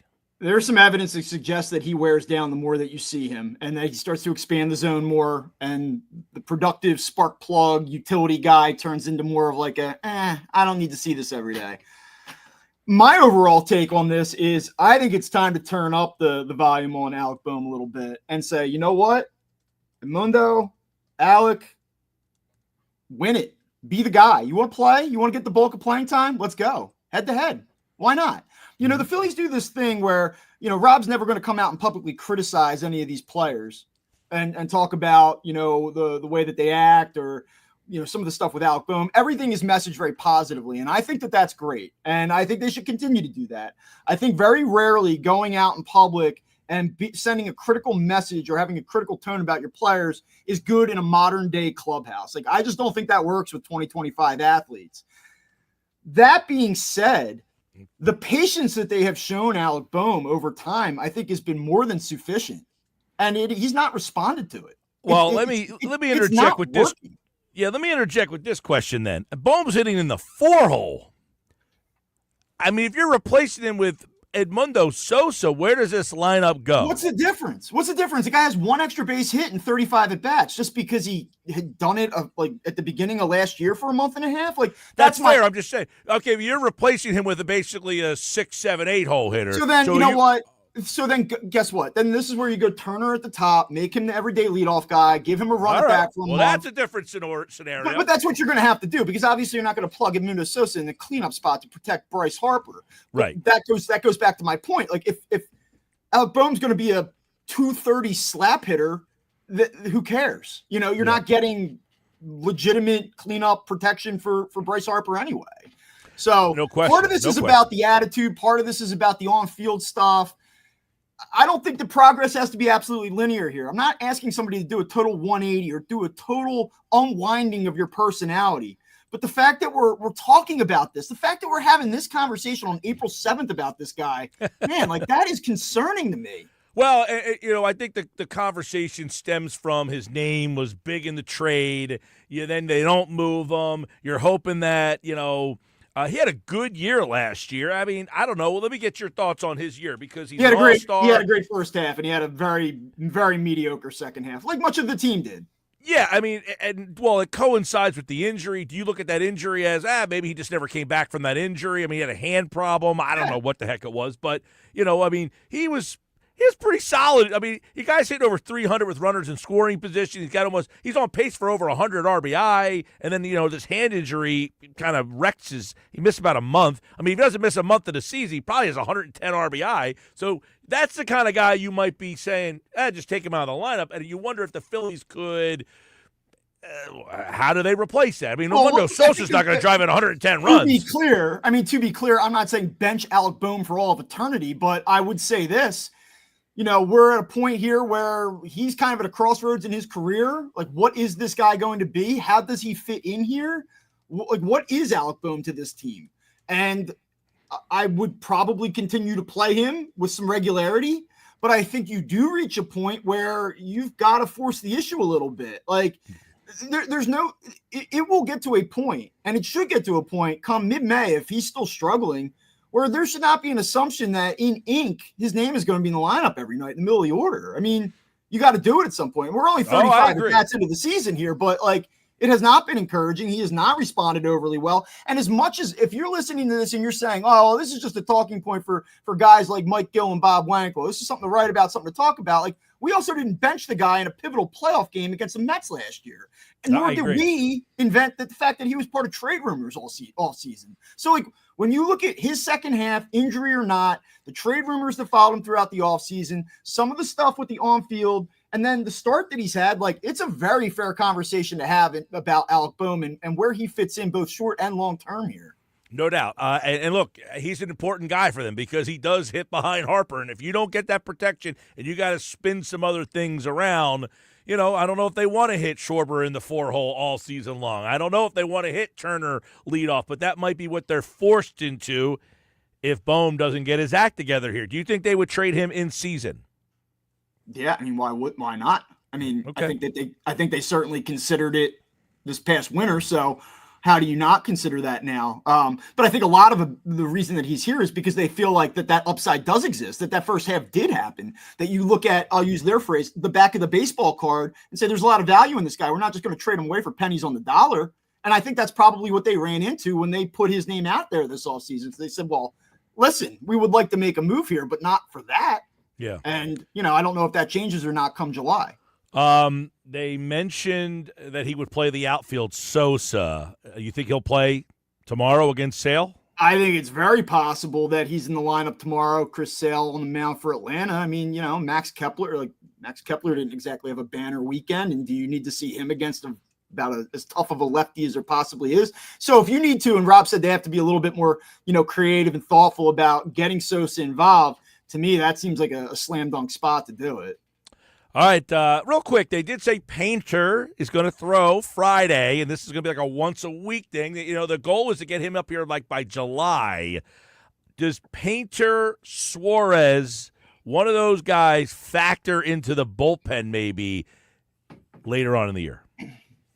Yeah, I mean, I think that right now the favorite for that would probably be Suarez because of the experience. But I mean, Ranger Suarez, I think, is going to have a lot to say about that ultimately. If he comes out and he throws the ball well here for a couple months as a starter, who's a free agent, by the way. Yeah, who's a free agent. And I think we had this discussion about him previously. Like, how thrilled would you be if you were Ranger Suarez in a contract year going out to be the super utility swingman type for the Phillies? I don't think I'd be particularly ecstatic about that with all that money on the line. But well, me neither, but I can't stay healthy. It's my fault. There's nothing I can do about that. If you're the Phillies, hey, we wanted you to be the fifth starter. You couldn't start the season, and now we got this kid who's ready to go, and you weren't available to Things get going, and to me, one of the more intriguing players and storylines of this entire season is Ranger Suarez. So when he shows up here in the end of April, like that's going to be the thing. I'm telling you too, keep an eye on Crawford. Yeah, off to a good start. If this Marsh thing, I've had enough of Marsh. I'm done on the Marsh. Boom, Marsh, Romano. Like we're just going down the list. Situational hitting. They're 7-2. Somebody brought up a fun point to me, an interesting point to me, a fun point. All these, the daycare guys and the dumping the things, like that was fun, but like Marsh, just something lacks there. Like you're not winning with like a Marsh guy. He's just energetic and fun, but just not a winning player. I don't think he's an everyday player. I don't know if he's a winning player or not, but I don't think he's an everyday guy. Seems like a very nice human being, by the way. Good dude. I think everyone likes Brandon Marsh, but you got to play better. And the Stott thing's starting to get to the point too, where the Phillies have to make their decision. He was a first-round pick. Is he the guy? You're laughing, but am I not right? I mean, a couple big at bats. He had a key hit yesterday. A little flair, a little fister. The fister. thing that he does well that I don't know. I mean, he makes it count. Like when he's up in a big spot, you say, like, I feel pretty good about this. Even if you don't feel great about the thing overall, you're always like, he'll handle this moment. He's a good moment guy, but you do need a little bit more out of him as well. All right, Bob Wankel, Crossing Broad. Fun weekend. It felt very Octoberish in April. I like that series is so early because now it's like out of sight. Like these two, I know they play one more time, whenever that is in L.A., but now it's like they haven't faced off since early in the season. It has that whole thing. When you bring your other Phillies guests on, is it all positive? Do you just bring me on for the anxiety part of it, or is it just me that's negative, or is it you? Whose fault is that? No. It's my fault. You're saying, no, it's my. Yeah, it's your show. Come on, Mike. 7-2. People like the Mike and Bob Phillies conversations. That's good. All right. We got two 1980s names just chopping it up, All right, Bob Wankel, Phillies and Braves, by the way, you could really knock this Braves team out of it. Bang. If you sweep them, they're 9 out. Are they done? I mean, at some point, math is math. That's going to be tough with the Mets and Phillies ahead of you. These aren't bum teams that just happen to get out to a hot start. These are good teams. So 9 games would be mighty tall order. Good stuff. All right, man. We'll talk to you soon. See you soon. Bob Wankel, everybody. There you go. People like Mike and Bob talking Phils. You guys like Mike and Bob talking Phils? Let me know. 609-403-0973. Matt and Absecon chiming in on the text board. 609-403-0973. Matt and Absecon says, I think the Phillies winning the weekend series was very big for their mindset. It's just a whole lot better winning the series than losing the series. Yeah, I like that. Very concise, quick, to the point. Yes, it is better than losing the series. But it does definitely give you a different feel about this team, I think, anyway. Because I think one thing the Phillies showed me is the moment wasn't too big for them. They didn't look at the Dodgers and say, we're not better. No. They said, we're just as good as the Dodgers are. We might not beat them in a 7-game, but they're not afraid of them. They don't. It wasn't like they were in over their heads. That's what I took away from this weekend. All right, coming up on the other side, Final Four. Monster choke job by the Dukies. And it gives us Florida and Houston. How a guy that we all saw in Atlantic City a couple of years ago has the key to tonight's championship game. That's next. This is the Sports Bash live on 97.3 ESPN. But before we get to that, I need caller 7 right now. 609-573-3776. 609-573-3776. Caller 7, get in right now, and you are entered for this year's Eagles draft party at Ocean Casino Resort inside Topgolf. We'll have a pair of Eagles club box tickets for a game to see the Super Bowl champions at Lincoln Financial Field.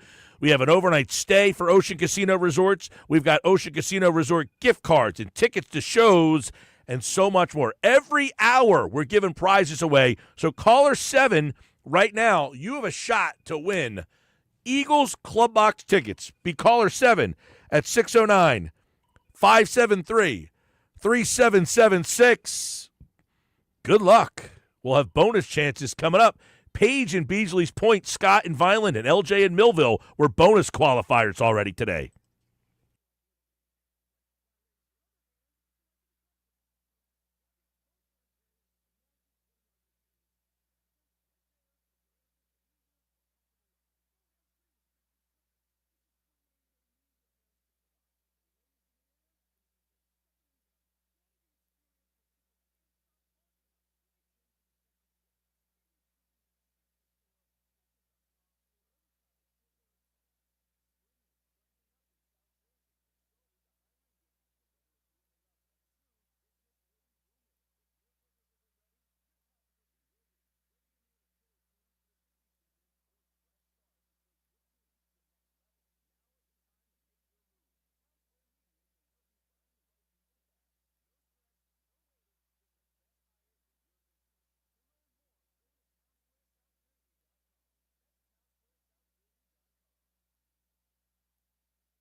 A lot of scouts are starting to firmly believe that he could crack the top 10. I have to tell you, from watching him up close, I could make a case that he could be the second or third pick in the NBA draft. I know Dylan Harper, I know Ace Bailey, they have a ton of talent. But the run this guy is on, the shots he makes, combine Dame Lillard with Steph Curry, I'm not saying he's going to reach the pinnacle of who those players are, but his game to me seems like a marriage between the two. That's Jay Williams talking about Walter Clayton Jr. of Florida. Now, I wrote an article this weekend for 97.3 ESPN.com about the future of the MAC tournament. So, Walter Clayton Jr. played at the MAC a couple seasons ago. He was a guard for Iona back when Pitino was there. So, those of you who go to the MAC basketball tournament at Boardwalk Hall, you would recognize and remember Walter Clayton Jr. He was on that Iona team. They ended up winning. And now you heard Jay Williams say he could be the second or third pick in the draft. So, again, we talk about going to check out these games at Boardwalk Hall for the MAC. You're looking at the guy right now who might lead the Florida Gators to a national championship. Choke job of epic proportions by the Dukies the other night. But not to be overshadowed by the fact that the best player on the court was playing in the MAC 2 years ago, Walter Clayton Jr. Now, that game tonight you can listen to on 97.3 ESPN. So I do want to talk about the story over at 97.3 ESPN.com, so the MAC is coming back to Atlantic City next season. It is the final year of the deal. They signed a 3-year extension a couple of years ago, and next year is the last year of the deal. However, Albany apparently wants to get back into the race to get the tournament to go back to Albany here. So this will be the final year at Boardwalk Hall. According to Boardwalk Hall general manager Jim McDonald, he told the Albany Times-Union that, quote, we're going to do whatever we need to do to keep it here. Well, I like to hear that, Jim. If you need help with that, I certainly would like to be on board and do whatever I can do to help get that tournament to stay here. So the question becomes, will the tournament be back in 2027? Here's the interesting part about this. So Albany had the tournament there. They've hosted it 20 times, including from 2015 to 2019. And then after 2019, the tournament left Albany to come to Atlantic City. Now, one of the things, I talked to the commissioner, Travis Teletaki, I think his name is. I think that's how you, Teletochi or Teletachi? Teletochi. I talked to him for a while before the game, the championship game on Saturday night, whenever that was. One of the things he told me that he likes about Atlantic City is a neutral court element. You know, if the game's in Albany, Siena is right there. They've got Marist nearby. Iona's kind of close to that. He likes Atlantic City's neutral court feel to it. But the one thing that they like more than anything is the lodging. The men's teams all stayed at Ocean Casino, and the women's team stayed at Hard Rock. And all the league presidents and all the dignitaries and all the, white hairs, they all stayed at Ocean Casino. So you think they want to leave to go to Albany? Most likely not. According to the Albany Times-Union, this year's tournament at Boardwalk Hall, the attendance was 17,687 from Tuesday through Saturday, which was more than double the attendance from the year before. It's hard to believe that only about 9,000 fans were there the entire time the year before. So the big thing is now why Atlantic City has a big shot to keep this here. And I am 100% on board with them. And Boardwalk Hall general manager Jim McDonald told the Times-Union that he thinks that next year the attendance could increase by up to 25%. And I agree with him, and we talked about this before. One of the reasons is next year the tournament will have a new format which is designed to boost attendance even further. Games will be on Thursday through Tuesday, which means now all the teams will get here Thursday, and almost all of them will play on Friday or Saturday or Sunday, which means all of the teams can come in for the entire weekend. So before, if you're starting the tournament on Tuesday or Wednesday or Thursday, well, I'm not going to be able to get down to Atlantic City on Tuesday or Wednesday or Thursday. I'll get there if my team advances to the finals on Saturday or Friday night for the semis. This will give, they have 10 teams that make the MAC tournament. That means at least 8 of the teams should be alive still by the time they get to Friday night, which means you should have 8 schools in town now on Friday night and Saturday afternoon, or Friday night, Saturday night, and Sunday night. Now, the one question will be the championship game might suffer a little bit, because now the championship for the women's is going to be Monday night, the men's is going to be Tuesday. Now, the way it's been is the women's game was in the afternoon and the men's game's at night. Now they're going to do the women's game on Monday night and the men's game on Tuesday night. The one question might be, are you going to be able to get people out there for the championship game? The fact that they're doing them 2 different nights, I think, is probably better. And maybe, now it depends. I think the game should be at 7 o'clock now. Because one of the reasons this whole thing is shifting is because they got a contract with ESPN. ESPN's going to put the game on, so now that's why the game's going to be on Tuesday, and it's going to be a week earlier now. So next year, the tournament is due to start on Tuesday, I want to say March the 4th. I got to bring that up on my phone here real quick. I think that Tuesday is Thursday. Would be March the 5th. And the championship game is set for March the 10th. Which is a Tuesday. That's a Tuesday. And I know what I had read, Mike, was that the idea is that is going to be the game that leads into what has historically been almost every year Gonzaga versus St.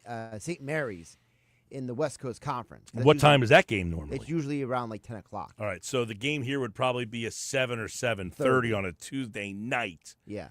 So when I spoke to the commissioner before, he praised Atlantic City as a tourist destination, a neutral site thing, the lodging for the teams. But the other thing he mentioned was the fact that they're moving the tournament to these days. They really think they can get more.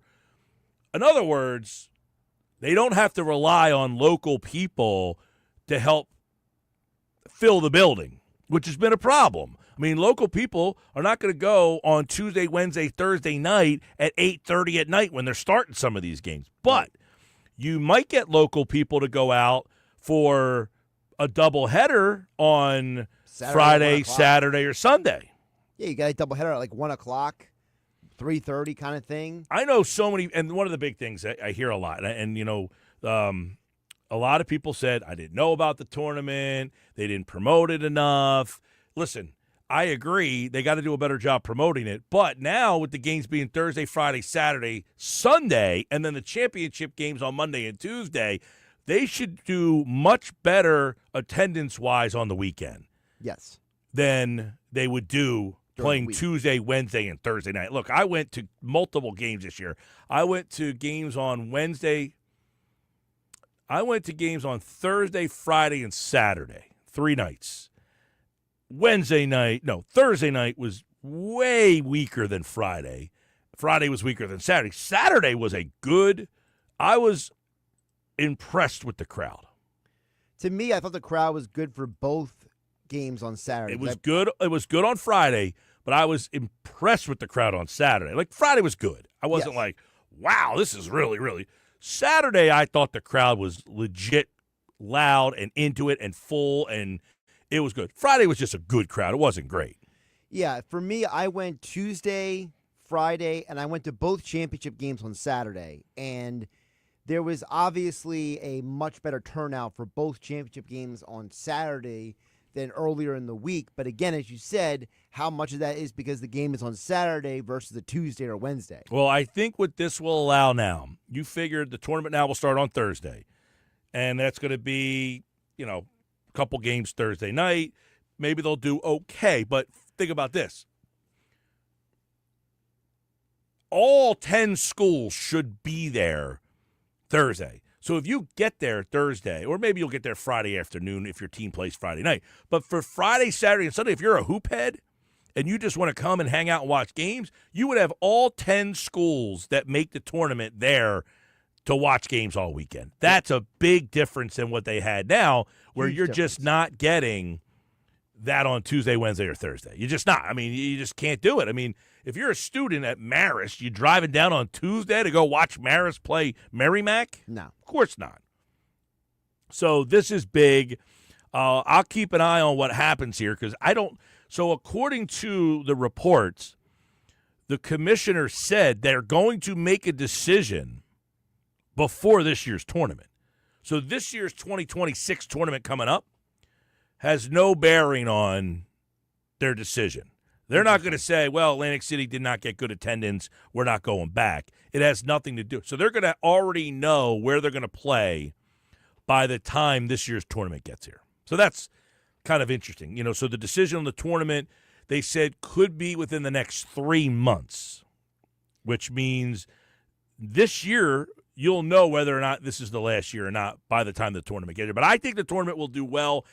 My intuition tells me that they want to stay here. They don't want the – now, one of the things they have talked about exploring is having the first early round games on campus. Now, that's not going to happen this year, but that could happen in the next contract. Right, because there are some conferences that do that. They have the very early rounds on campus, and then the schools that survive the early rounds proceed to the neutral Yeah, site. so you might get the first round games on the higher seed, and then once you get the tournament basically down to the Final Four, they would go to a neutral site like Atlantic City. And then you would get games here, well, it depends, because this ESPN contract with the championship game being on Tuesday night, I think that would hurt. Yeah, under that format, it would hurt. Correct. Yeah. This format with the games being on Thursday, Friday, Saturday, Sunday, and the championship game Tuesday night for the men, you're better with the full field playing here. Right, because now what you're doing is you're maximizing the amount of games you're giving to the audience down here. Jeff says, has the NJSIA moved its wrestling tournament with the new max schedule? I have been told that they did. I heard they did. I have been told that they would have had to. I mean, they're not going to make this decision. Well, for next year, the tournament is moving next year. Next year. Yes. So they would have had to, but I was told that they did move the tournament. The wrestling tournament. I don't know what day they moved it to, though. Do you know?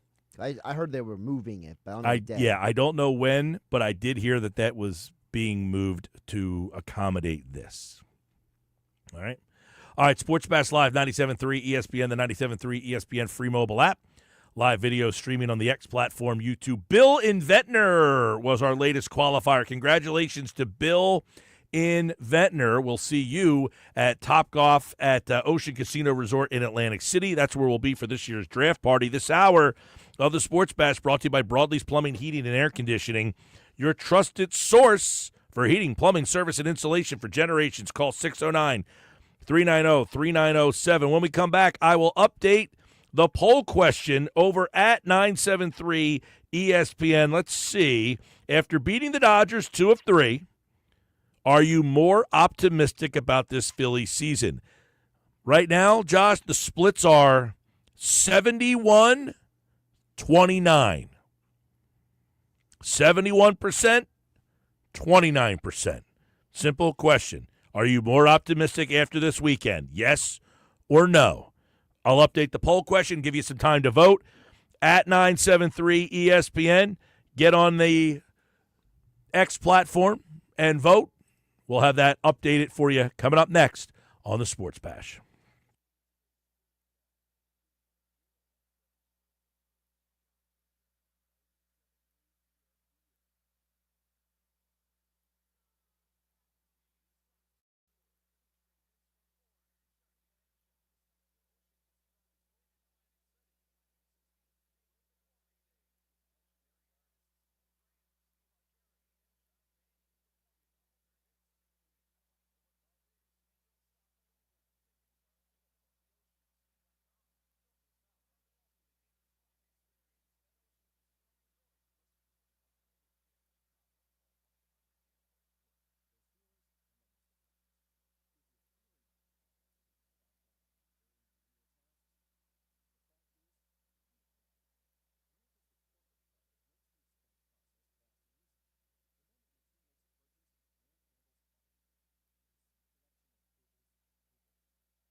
All right, Josh, I'm going to update the poll question. Which way do you think it's gone? It's 71-29. Are people more optimistic about the Phillies after the weekend's 2 out of 3, or not really? I think they're optimistic. I think people remember the last thing they saw, and the last thing they saw was this come-from-behind victory.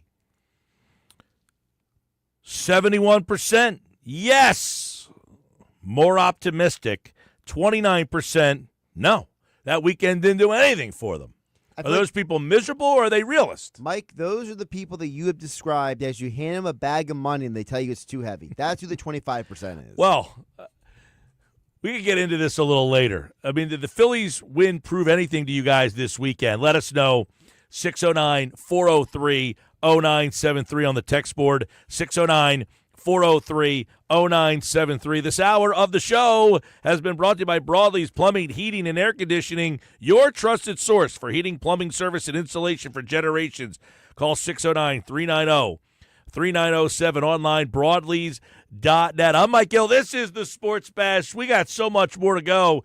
Football at 4 is on the way. We're getting closer to Draft Day, and Draft Day will be live at Topgolf Swing Suite at Ocean Casino Resort in Atlantic City. That's going to be a hell of a party. We're going to be giving away the Eagles tickets, club box seats for a game at the Link this year. On top of that, we've got overnight stays. We got tickets to shows at Ocean. Have you seen the Ocean lineup this summer? Some great tickets for some great shows. We're going to be giving those away every hour. An overnight stay to Ocean Casino Resort. We'll have Ocean Casino Resort gift cards as well. So come out early, see the show live at Topgolf Swing Suite, Ocean Casino Resort on Thursday, April 24th. Another chance for you to qualify is coming up next hour on the Sports Bash. Stick around.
Football at 4 is powered by the Inside the Birds podcast. It's brought to you by Bet365. Whatever the sport, whatever the moment, it's never ordinary at Bet365. We are counting down the days to the NFL draft, and our draft party will be live at Ocean Casino Resort in Atlantic City at Topgolf Swing Suite. We'll have plenty more on the draft, getting you ready for everything the draft will throw the Eagles' way. And, of course, we'll talk with the guys from Football at 4 from the Inside the Birds podcast, which, the OTAs are about to start. The Eagles, the off-season workouts are going to be getting underway here shortly. When were Josh, you had the dates. Do you remember when the Eagles – I know a lot of teams are getting outside this week, I think it is, for some of these teams before the draft. But do you have the Eagles – all of the offseason workout dates were released late last week. Yeah, I have. I actually can pull up the list. Give me a moment. I got the email with the whole list of every team. Yeah, I know all the teams made their announcement of when they will be out there. But, yes, you're going to start to see the teams getting outside, and it's all happening here. You got the Jets reported today. I was going to say, I thought somebody was out there today. Yeah, the Jets reported today. There was all these pictures of Justin Fields at Jets facility. Good stuff. Justin Fields made his grand entry to the New York Jets, and we'll see. Now, I heard the Jets talking about that they want to have more of a running back by committee. A lot of storylines getting ready for the Jets in the draft as well. So for the Eagles, the first day that players can voluntarily start coming and work out the facilities, April 21st. So April 21st, which is a Monday. They come out and work out, be in the building. And so that's before the draft. So when is the first time the draft choices will be outside? They will be the first week of May. So after the draft, that is that weekend. It's the 24th. Oh, so they'll get drafted 24th, 25th, 26th. And then the next weekend. And then the weekend after that, they'll be So then OTAs, the first day of OTAs for the Eagles, will be May 27th through the 28th. Then they will resume May 30th. A couple days off, and then it's June 2nd and 3rd and 5th. Mandatory minicamp is June 10th. Got it. All right. By the way, you see Julio Jones announced his retirement. Yes, he did. So I wanted to talk about this real quick before Mosher jumps on board here for today's Football at 4. But the wide receiver decline is one of the more precipitous drops in all of sports. Julio Jones is maybe one of the best 15 receivers in the history of the game. Yep. When he played for the Eagles, how old was he? I'm pulling it up right now. I mean, he couldn't have been, 32? I'm guessing he was 32 or 33. He's not an old guy. In other words, if you're a baseball player and you're, early 30s, you don't go from, MVP. He was 34. 34. Still, okay. Bryce Harper's 34, isn't he? Isn't Bryce Harper, 33 or 34 right now? Maybe he's 32. I could be wrong. But, Julio Jones, we're talking about one of the greatest receivers. 32. Harper's 32. Right now, yes. How old's Schwarber? Let's find out. Real moot, though. But we're talking about a lot of those Eagles. The age of the whole team. Well, a lot of those Phillies players are right in that age bracket. Julio Jones was one of the greatest receivers of all time. But the drop-off from wide receiver has to be one of the biggest drop-offs in all of sports when you go from Hall of Fame level player to basically nothing. Schwarber, by the way, is 32. Realmuto is 34. Realmuto's 34. Okay. Jeff Mosher is here. Let's get his thoughts on that real quick, because when I saw that this weekend, Julio Jones retired, and, he played for the Eagles for a cup of coffee. His last touchdown catch will go down as a member of the Philadelphia Eagles. But do you agree that the wide receiver, the drop-off from wide receiver from star player to what you are at the end of your career at not an advanced age is maybe the biggest disparity in production? You mean to tell me that the Seahawks version of Jerry Rice wasn't as good as the 49ers version? Isn't it crazy, though? How I think running back is somewhat similar to that too, although you could still see guys old enough to be able to give you a 70 or an 80-yard game, whereas sometimes for receivers it's a real struggle to separate. Yeah, the receivers, they go from the best player in the league, the most dominant performer in football one year, to you are non-significant and unplayable the next year. It is crazy. Like Julio Jones had like a 3-year run where he was completely irrelevant. Right before he got to the Eagles, he had a couple coffee around the league, couple different places, and he just did. But a lot of receivers, I feel like a lot of these receivers, we're seeing it like right now. The guy that was with like Hopkins, like Cooper Kupp, the way he is, and it's usually injury related, right? Cooper Kupp we're just only 3 years removed from Cooper Kupp, I think, being the Triple Crown winner at wide receiver. And this year, he was barely a factor in the Rams offense. And again, the injuries caught up to him, but but like DeAndre Hopkins, like this is a guy that, like, if you're a fantasy football guy, DeAndre Hopkins, Julio Jones, somebody just texted in Des Bryant, like these guys for years are the best of the best, and then they're just not anymore, and they're just like not even significant. I was like, I saw Julio Jones, and I'm like, man, was he good? Man, he was unbelievable. I said, and then here you get him, and you're like, how do you go from being that good and he's like 34 years old? You're not an old man, and you just can't play anymore. Yeah, it's really interesting that you bring that up because the Bills they really went with a roll of the dice right after the Von Miller thing didn't work out for them. Not the Bills, I'm sorry, the Patriots. Roll of the dice there. They gave Stephon Diggs a really big contract for a guy who I would question, like, how many other teams were really trying to sign that guy to that 4-year deal that the Patriots signed him to. So that'll be a really good litmus test, to your point, Mike, where is he still going to be a viable enough player to be worth that money at this stage of his career when he's already dealt with injuries and is already kind of on the downturn of his career? So at what age, at what time do you start to look at A.J. Brown and think about that? Well, like I said, a lot of these receivers, their downturns are correlated with injuries. I think AJ Green is another guy, right? And for the Bengals, it's a good name. It's a good name. Where if he's healthy, and we know AJ Brown came here with some knee issues. One of the reasons the Titans were sheepish about extending him. Now the Eagles have managed him really well. He's had 3 great years. He did miss a couple of games this past year, though. That was hamstring related, but he still put up great numbers. But I would say around 30, right? I would still think that A.J. Brown's on track to have at least 3 upper echelon years as long as they continue to manage the knees well. But if that doesn't happen, if the knees get bad and it goes south really quickly, then I think you might not get that kind of player, and then you'd worry about how far down he's going to slide if that were to be the case. Yeah, it's like at what time when you're Howie Roseman, because I think, as we're talking about the draft, you're not really thinking about wide receiver because you have Brown and Smith, and you're like, at what point do you have to get ready for that sharp drop-off that we see? I mean, people are texting in some names. Odell Beckham, for 3 years, he's great, and then, boom, you're just like, what happened to this guy? And then, what ends up happening? Those guys, they just keep latching on for, like, 1-year deals, and you're like, oh, the guy's in Tennessee now. He's got to be – and then nothing. Like, they just fade away. Right. The only guy that I can think of that was still productive but not as productive was, like, Larry Fitzgerald, like, reinvented himself as like a completely, tremendous possession receiver late in his career. Like later on, he got kind of like morphed into this possession receiver where before he was like a possession guy, but still a big play threat. He at the end just became a guy who was a chain mover. Yeah, he was, and it goes to show you how talented and how physically dominant he was that he could do that. Not everybody can just morph themselves into a slot receiver at the later stages of their career and still be as productive as he was.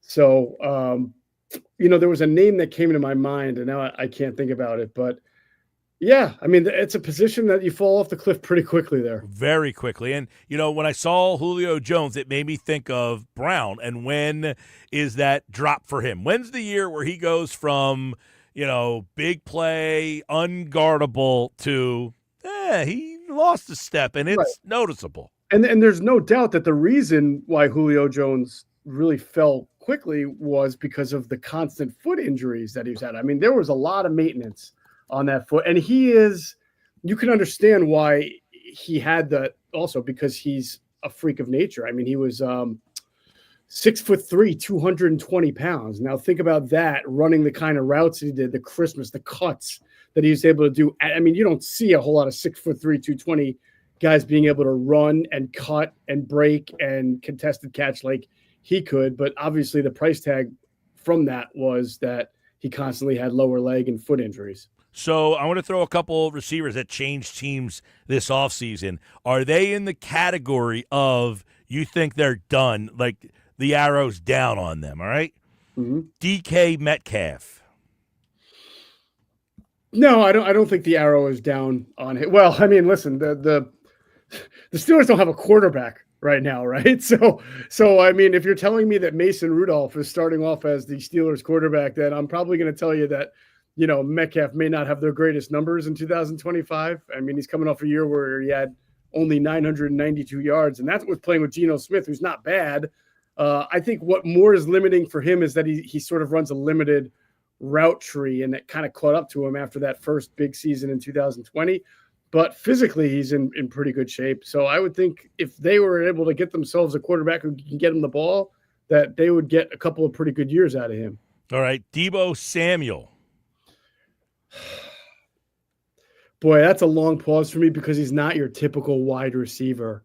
And he's never been a guy that you're going to target down the field 6, 7, 8 times. So with him, it's not like separation is the biggest thing. It's can you get him in space where he can use that big body and those smooth moves that he has after the catch to continue to create yards. He's been used like a running back in San Francisco a couple of years ago, right? They had injuries to McCaffrey, and they basically turned Deebo into a part-time running back, part-time receiver, and it really worked out well for him. But that also has led to him being injured. So that's where the injuries come into play. If he can't stay healthy, I could see him being a real issue there in Washington. If he is healthy, I'm not worried about separation with him. I feel like Cliff Kingsbury will get him in open space, and they will be able to maximize his abilities. McLaurin will still be the field stretcher. Yeah. Talking with Jeff Mosher, Football Forward, looking at receivers. Julio Jones, former Eagle, by the way, he retired over the weekend, which made me think about the receiver position. The Eagles, A.J. Brown, when does his drop off? The next guy on my list for you is Devontae Adams. Green Bay, then he went to Vegas, now he's with the Jets, then he goes to the Jets, now he's with the Rams. Are the Rams getting a stud, or are they getting the guy that just keeps bouncing around and you're like, is he got a – it's not that he doesn't have anything left maybe. I don't know. He's an interesting one. Sometimes I think Devontae Adams is older than he is in that he's 32, which is older for a wide receiver. That's the age, man. That is the age, but he is an elite, and he keeps himself in great condition. And if you go look at his year last year, Mike, playing on a bad team but with a good enough quarterback to get him the ball – he had some really impressive games last year. So I am of the belief that putting him alongside Puka Nacua and with Matthew Stafford and in that environment with that offensive coaching staff especially, that you're going to get a guy who can give you 1,000 yards in that offense. I mean, the guy had a 9-catch, 198 yard game against the Jaguars in week 11. That's late in the season. I mean, he had a 7 for 68. He had a 9 for 109. He had a 2-touchdown game, and this is all in the second half of last year. His last game was 688 and a touchdown against Miami, Mike. So I don't think the father time has come for him just yet. And I think because he's playing with Puka Nacua, he doesn't have to be the guy catching 150 balls. I think it was a good fit. Well, Puka Nacua's new teammate is Devontae Adams. His old teammate is Cooper Kupp, and he is in Seattle now. Will the Seahawks benefit from this? I got to squint to see it, Mike. He was with the Rams for a team that was about 14 yards away from knocking the Eagles off in the playoffs. He did make a couple nice catches in that game, but all year he just looked like someone who just lost the ability to really separate. And even in a great offense where you can get open in space, he just was not nearly as much of a factor as I think a lot of people thought he would be if healthy, which he was. So I think I can't sit here and put him in this new Clint Kubiak offense in Seattle with Sam Darnold. And can he be a nice complementary part to what they've got with Jackson Smith and Jigba? Yeah, but I think his days, certainly his days of winning the Triple Crown, are way behind now, and I'm just not sure he's anything more than a 2 or a 3. By the way, the name I was thinking of a guy who I've gained a lot of appreciation for because of this conversation is Mike Evans. Because I was listening to some pod recently, and somebody was trying to basically say Mike Evans is going to be in the Hall of Fame, but he shouldn't because he's never actually been a top 3 or 4 receiver in any year. He's just consistently been 1,000, 1,100 yards. And I'm like, yeah, but that's every single, who has ever done that for 11 straight years? He is a absolute Hall of Famer in my book. Yeah. Oh, he's what he's doing is pretty unbelievable. The consistency. Stephon Diggs, you mentioned him. It sounds like you think that he may not have anything left. Yeah, I mean, look, I think that it's not a bad signing for a team when you have a young quarterback like Drake May and you're trying to give him a reliable target. I just question the years and the money that they gave him. I mean, they paid him like they expect him to be a 1 or a 1A. And, you kind of think if he was that good and if the Texans felt he was that good, then they would have figured out a way to hold on to him. I mean, they traded to get him. He's going to be, he's 31, so he'll wind up turning 32, that magic number. Only played 8 games last year because he was coming back from the injury. I don't know, Mike. I think he can still be good, but I don't know if he's great. All right, good stuff on the wide receivers. Julio Jones, his last catch for touchdowns with the Eagles, but his biggest miss was missing a touchdown catch against the Eagles in 2018 in the playoffs. That one went right through his fingertips, and the Eagles benefit from that, winning a Super Bowl. I want to get a couple quick thoughts on you. We didn't talk to you last week. Vic Fangio says he wants Cooper DeJean at nickel, it looks like, again. So it looks like we have our answer on where Cooper DeJean will be on defense next year, which kind of opens up that outside corner spot now. Yeah, I believe when I was on with you last week, we talked about, this is before Vic came out and talked to John Clark. I had told you that, what Adam and I were hearing was that they wanted to keep him at the nickel spot. And certainly if you can understand why Vic would want that, his Vic's not a huge blitzer, but he likes the sim pressures, we call them, where you blitz someone from the second level like Cooper DeJean, and then you drop an edge defender. And that's a lot harder to do with Cooper DeJean if he's from the outside. You don't really blitz your outside corner a whole lot, and certainly not if you're Vic Fangio. So it's a bit – plus he plays physical. He plays the run well. He really is the ideal nickel corner. So if you can get him to stay there, as long as you're happy – with what you've got to on the outside. And right now they're looking at, that's why they signed Adoree Jackson and they've got Kelee Ringo entering year 3, then it makes sense. Now, if the competition on the outside leaves a lot to be desired and they're not happy, they can always move Cooper outside and then try to figure out the nickel situation after that.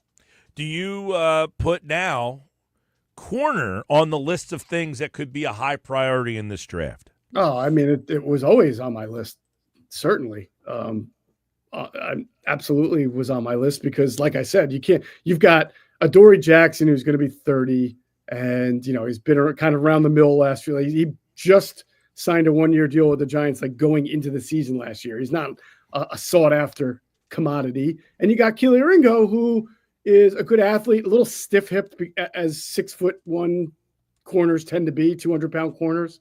Not the most fluid guy. People would probably tell you the same about Cooper DeJean, but that doesn't mean he can't play the spot. It's just, just one desirable trait that he may not have, but he's certainly not proven anything, but he'll be given the chance. But yeah, if there's a corner sitting there either in the first or second round who the Eagles have a really high grade on and think can come in and compete, why wouldn't they pull the trigger on that? Yeah, well, because I only ask that question is, at 32, do we think that's a spot where you want to take a corner? Do you think that guy can play right away and challenge Kelee Ringo? Or do you want to say, hey, we really want Ringo to win the job and we have Adoree Jackson if not, as opposed to bringing in another guy that you probably want to see get on the field and play? Yeah, You're drafting a guy at 32. I think one of the things the Eagles have done well is not playing that game of, we kind of want to see this guy win the job, so we're not going to draft anyone at that position.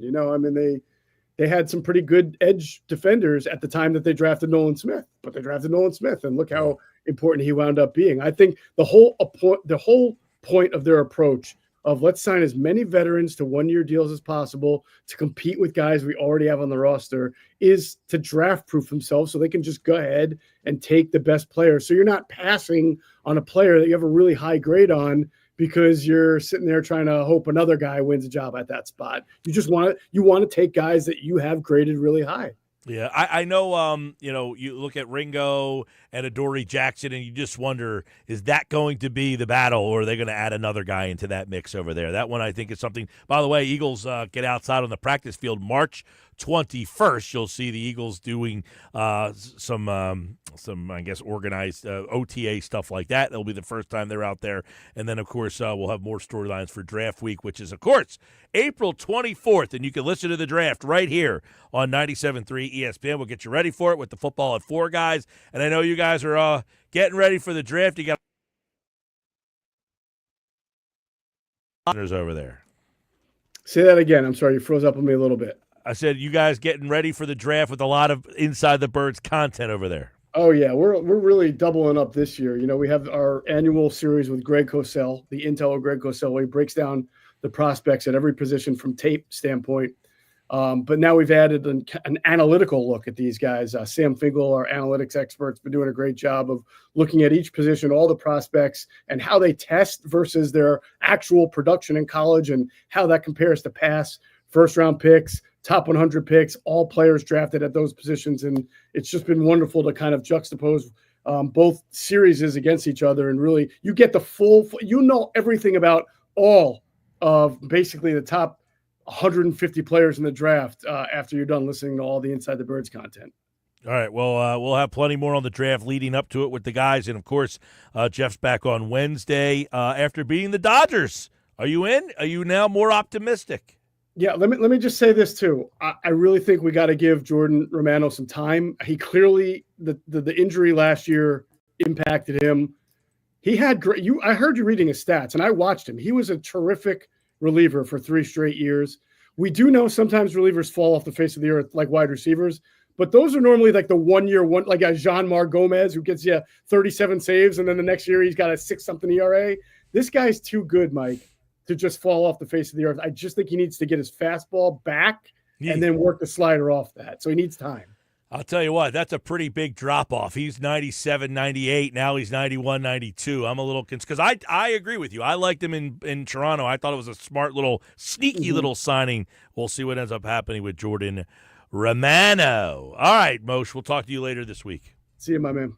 All right, Jeff Mosher, everybody. Good conversation. The wide receivers, when do they drop off, and when will be the drop-off for A.J. Brown? Sports Bash Live, 97.3 ESPN, the 97.3 ESPN free mobile app. I'm Mike Gill. We got so much more to go. Nuggets on the way. By the way, for those of you watching on the YouTube channel and, of course, on the X platform, the Nuggets got a new picture for the Nuggets. Did you see the new picture for the Nuggets there?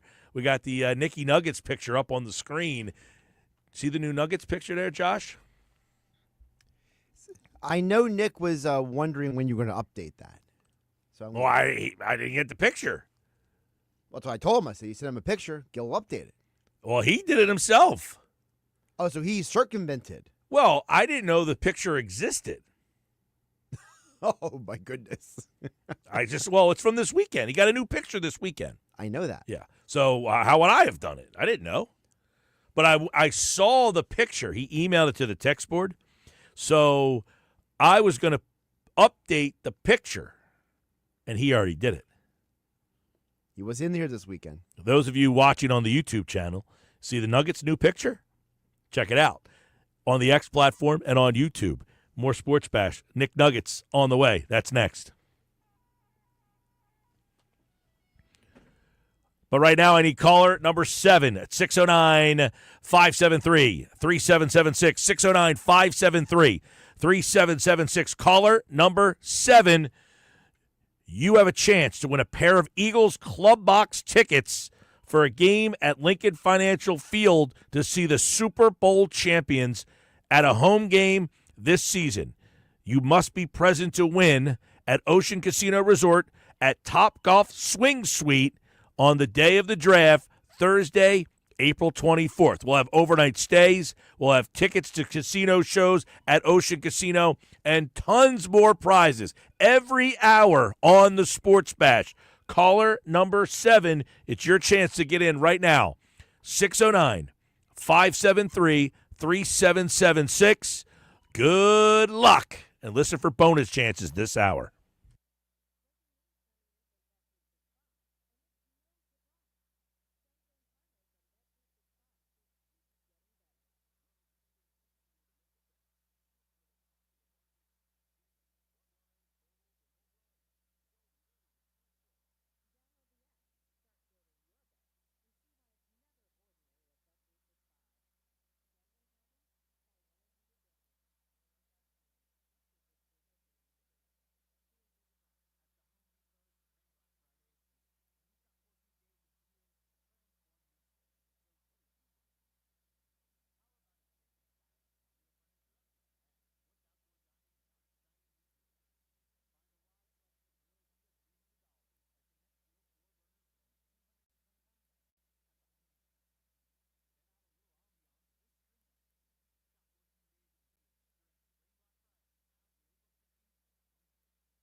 did there. Listen, it's all right. I did it fast over the weekend. We'll get it fixed. That's all right. It's all right. We were doing it during the locker room on Sunday this week. That's when we did it. So I'll have to make that adjustment. Sunday locker room for you this week. Is Sunday vibe a little different than the Saturday vibe?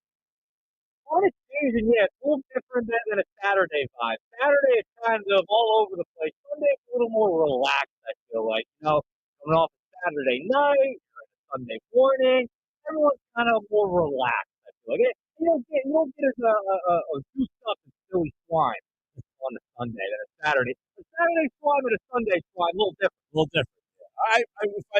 I totally forgot you and my man Danny Ryan were flip flopping this weekend. I would have tried to tune in to. I haven't heard from my guy Danny Ryan in a while. I missed that dude. Oh man, yeah, he was on the Saturday show this week. I was everywhere all at once. Let's just put it that way. And by the way, I'm everywhere all at once again today. I was just going over your favorite bridge, the Ben Franklin. I just went over the Ben Franklin. I know how much you love driving over that bridge. And by the way, thank goodness the Sixers are not building a stadium in Center City. What an absolute chaos disaster it is. Yeah, I am. Could you imagine on a rainy day? I'm not a fan of bridges in general. I don't like. I just don't. I'm not. I don't like heights, and I don't like bridges. Bridges just drive me. I get all like my hands get all sweaty, and I just don't like it. Yeah, I'm with you there. The bridge, I can do without the bridge, but we had to go over it today. I was doing something over at Drexel University, and I was giving a speech there. So we're going over the Benny today. All right, good stuff. Well, what do we got on the Nuggets platter? I had made wings yesterday, and I was very disappointed with my outcome because I went through the whole bag, and the only thing that's left in my bag is flats now. You didn't even eat the flats, or you just went drums totally? Well, I started by just the drums. So the first couple times I used this bag, I just kind of kept siphoning through and pulling out the drums. Well, I think I've used all the drums, so all that's left in there is flats now. See, this is what you get. This is what you get because you didn't even mix it up. You're just going to have flats now. Well, now you have the best platter there. You saved the best for last, and you have the flats now. So now you can put a whole meal towards the flats. I think that's what you should do. Yeah, well, guess what? I did the flats yesterday, and I was disappointed. Of course you were. It's totally wrong. Totally wrong. All right, let's get into these Nuggets. I have to respond to the poll question that you put out today. You forgot an answer. All right, Nugget number one. Listen, after the weekend, yes, you should feel positive about the Phillies. It was a great weekend. They took 2 or 3 from the Dodgers. They kept it close on Saturday. I know Saturday they dropped the ball a little bit. But you should have added a third answer, Mike, and here's why. It should have been indifferent because here's the problem. It's April. It's April. We just passed April Fool's Day, all right? It's very early on in the season. Listen, it sets the tone for the rest of the year. Great.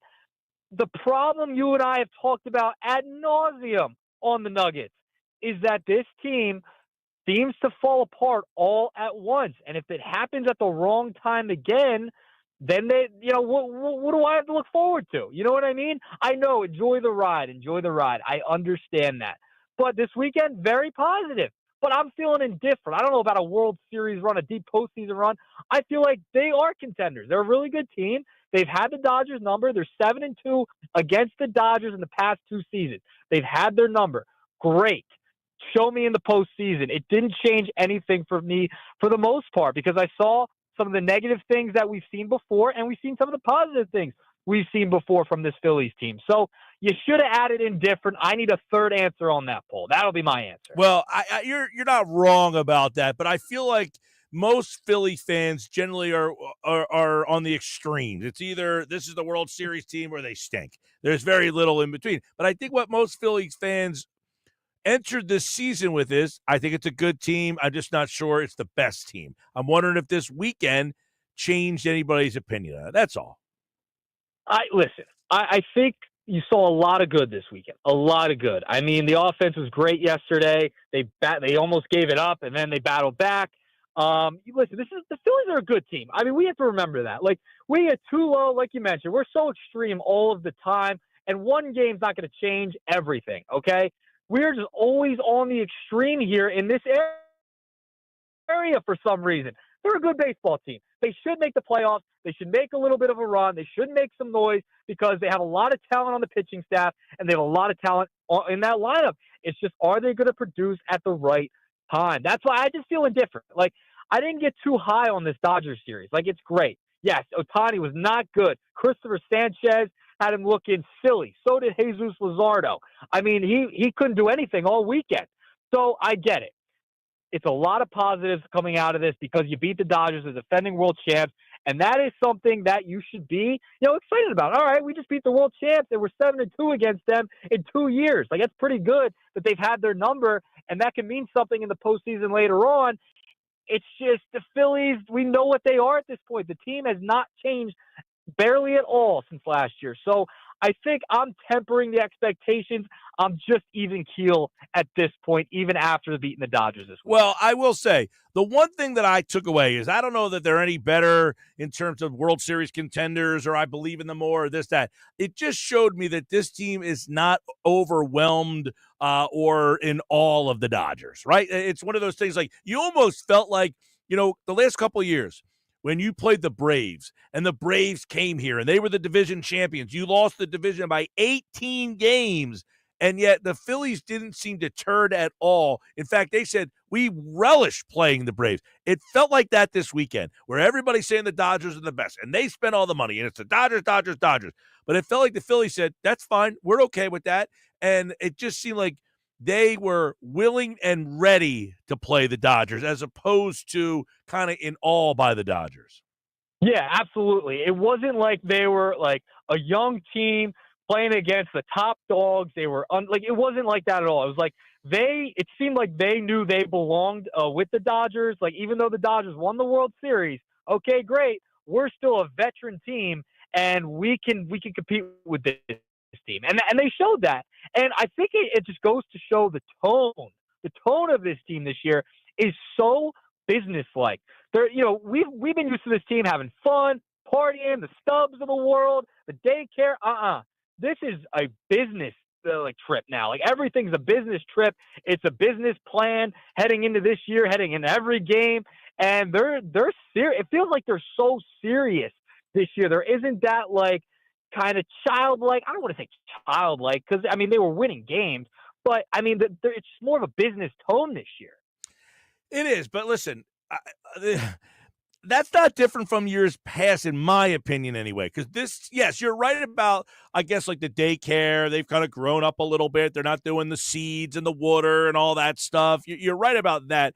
But still, the core of this team, the Schwarber, the Harper, the Real Muto, the Castellanos, the Turner, the Wheeler, the Nola, like these guys they're getting older. We were just talking about Julio Jones and how quickly you just drop off in the NFL. The Phillies need to hope, and it doesn't look like it yet, that one of these guys just doesn't fall off the cliff anytime soon where you're just like, man, what happened to that guy? Well, this is a city and this is an organization that should learn from the past, right? Like the 08 squad, they held on to those guys for a little too long. They gave them big contracts. So you have to be very wary here. Listen, these guys are in their 30s now. And you never know. Like, 1 year, they could just fall off a cliff. It's happened. The Julio Jones is a great example. But I go back to the Phillies of 08, the Rollins, the Utleys, the Howards.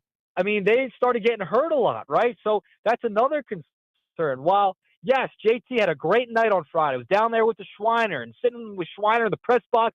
Box is very interesting, by the way. Very interesting sitting with Schweiner in the press box. But watching that game and seeing, JT throwing out guys, yes, the arm's still there, but he's getting up there in age too. And will the bat dip at times during the season? I think so. Catchers, they tend to fall off pretty quickly. So that's something you got to keep an eye on. He got hurt last year. He's already had knee surgery. So that you have to be wary of some of these older players hitting their 30s. Age-old saying is that Father Time's undefeated. Big time. And guess what? The one thing you have to keep in mind, if you watch the series this weekend, the Dodgers are getting old too. They're not a young, Tani's a younger guy, but, they do have some older guys. Freeman didn't play because he's got the ankle problem. Yep. They have some age on that team as well. Keep that, put that in the back pocket. Yep. All right, let's move along to nugget number 2. We got to address Jordan Romano. 3 out of his 5 appearances, have been very shaky, and I know you hate the term velo, but I'm bringing it up. His velo is dipped. This is someone who, with the Blue Jays, 96, 98 is where he's sitting. Remember, he's coming off an injury from last year. His velo's been down, 92, 94, about 4 miles an hour lower than his usual at this point. I mean, he's given up runs. He just does not look comfortable out there at this point early in the season. Mike, now I know it's still April. I mean, we mentioned that in nugget number 1, but nugget number 2, Jordan Romano is a concern because remember, you lost Jeff Hoffman. He is supposed to be your high leverage guy now. I think you got to start putting him in lower leverage situations just to get his feet back under him. Totally agree. In terms of Romano, I liked this signing. I thought that, he was awesome in Toronto for a couple of years, and I thought that, he would have that bounce back year. He looks cooked right now, and he has no command. Forget the velo. He has no command. You could get guys out at 91, 92 if you can command your fastball. He can't. He just does no idea where it's going. And because the fastball has no command, it makes his slider that much more ineffective. So right now, he's almost unpitchable. He's almost to the point. And by the way, he can't hold any runners on either. The teams just take off on him. He has no idea how to hold guys on. He has no slides. I mean, he is a disaster out there on the mound right now. I mean, I just don't know what you do with him at this point. I mean, I just sent him in lower leverage situations. I mean, because Thompson talked about it yesterday. They didn't want to use Kerkering that early. They were waiting to use him. It just always feels like your guy Kerkering always has to come in and get people out of trouble. And you don't want Kerkering to have to clean up everybody else's mess. You want him to go in for a clean inning. And Romano yesterday, I mean, just proved it. Got in a lot of trouble. The Phillies, you can't let the Dodgers hang around. Phillies are lucky to get a win that way. But Romano, I mean, you guys got to cost you games. Listen, they've won the games he's been in. But, I mean, he's made it a little bit too interesting at times. I equate this, Nuggets, to the 2022 Phillies team that basically had Sir Anthony Dominguez, and they had to deploy him all over the place. Like, he would pitch in the 7th. He would pitch in the 9th. He would pitch in the 8th. Like, they just had to always kind of try to bring him in the biggest moments of the game. He was him and Alvarado were the only two guys they had that year. And then you had Suarez that they were like deploying, every now and then, like they have him close game. That bullpen just didn't have anything. Dominguez that year was awesome, but they just had to use him so much to the point that he ended up getting himself hurt, Yeah. I mean, it's crazy. I just, it's early in the season. I want to give him the benefit of the doubt, but like this could affect the trade deadline. Like you have pieces you might want to trade, and guys you would rather give up maybe for a bat. If you're going to have to spend on an arm, that's just additional resources you may have to give up if Romano can't figure it out by the deadline. Yeah, I agree. They already have to have their eye on, because you're not going to go to the minor leagues. They don't have a young pitcher that's like that young guy that you're just kind of waiting for. They don't have that guy. So they need to now start to look outside the organization and figure out what they can do. Again, now you're back at the point where you have to keep. Last year, they traded away Sir Anthony Dominguez to get Austin Hayes, right? So you gave away a quality relief. Now, I don't know that he's a quality. He's better than what you got right now in Romano. Would you not say that? I would say so. I'd rather have Dominguez than Romano right now. Yep. I agree. I would, 100%. And this moves me to nugget number 3. Okay. Andrew Painter going to make his single-A debut this season debut this Friday, Mike. I don't know if you saw that. Andrew Painter, he's ramping up at this point, and it makes me wonder. They want to get him up kind of quickly, and if he is really good, we've talked about it. They're going to bring him up. They want to get him in right away. Let's say you keep Ranger Suarez in the mix, but Painter's really good. You want to give him an opportunity. You have 4 other pitchers who are solid. What the heck do you do with Ranger Suarez? Because you can't take Luzardo out. You paid Sanchez. Nola, I know he gives up a home run here and there, at least once or twice a game. But what the heck do you do with Ranger Suarez if Andrew Painter becomes that guy? I mean, do you use him in the bullpen if you don't trade him at the deadline? That is something I think people need to keep in their back of their minds of, what do you do with Ranger Suarez in August and September? Yeah, I think it's an interesting story. I think Bob and I were talking about this in the 3 o'clock hour. That whatever materializes from him, may be the story of, May and June, because he'll pitch in May and June and part of July. And then when you call Painter up, it's, do you go to a 6-man rotation or do you move Suarez, to the bullpen? What if he's pitching as well as he did last year in the first half of the year? That's going to be a very interesting storyline moving forward. And then, I don't know that you want to put Painter into the bullpen because, one of the things that you're trying not to use him so often, you don't want to use him today, then again tomorrow, then, 30 pitches on Friday and then 25 pitches on Sunday. Like, I don't think they want to do that with him. I think they want him to throw, his 5-6 innings. They probably have a pitch limit for him and get his work in. So I don't think he's a bullpen option either.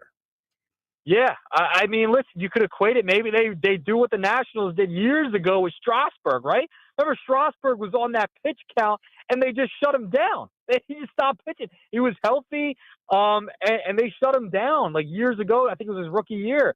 So I wonder if they have a similar approach with Painter this year. That's going to be fascinating. But listen, if he pitches well, that's a fan problem to have because you can never have too much pitching. Never, ever, ever.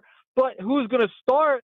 That's your main question. I think you go in the postseason to get that far. You go Wheeler, Nola, Luzardo, and Sanchez. Yeah, I'm high on Painter too, so I'm anticipating him coming in, opening eyes. I will say, why I'm high on Painter, I was high on Romano, and so far I've been wrong about him. Kirkering I've been high on, and, you're right. They have to keep using him to clean up everybody else's messes. I don't think they're maximizing Kirkering right now. By the way, Dominguez so far this year in 5 games has not given up a run in 4 2/3 innings so far this year for the Orioles. He's got 6 strikeouts, so he's striking out over a batter an inning. He has been an ERA of 0.00 and a WHIP of 1.07.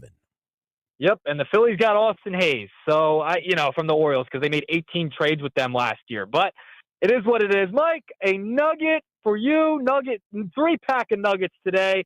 Tons of nuggets. We're giving them out. We'll be back tomorrow. All right, there you go. Today's nuggets are brought to you by The Hub. And, of course, that's gear that works as hard as you do. Check out The Hub in Mays Landing and in Galloway. Nick's Nuggets back again tomorrow here on the Sports Bash live on 97.3 ESPN, the 97.3 ESPN free mobile app, and live video streaming on the X platform, YouTube, at Mike Gill Show. Make sure you like the show, subscribe to the show, and get a alert when the show goes live. But next hour, we got a whole nother fresh hour of the Sports Bash for you here on 97.3 ESPN. But before we get there, right now, fastest fingers, text in 609-403-0973. Text the word draft, your name, and where you're from to 609-403-0973. Text the word draft, your name, and where you're from. First 3 people that get in, you get a bonus entry to this year's draft party, and you have a chance to win a pair of Eagles Club Box tickets for a game at Lincoln Financial Field this year, plus all the other prizes that are involved. An overnight stay at Ocean Casino Resort, gift cards to Ocean Casino Resort, tickets to Ocean shows this summer. Fastest fingers right now. Text the word draft, your name, and where you're from to 609-403-0973.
5 o'clock, Sports Bash, 97.3 ESPN. Hope everybody had a great weekend. Phil's take 2 out of 3 from the Dodgers.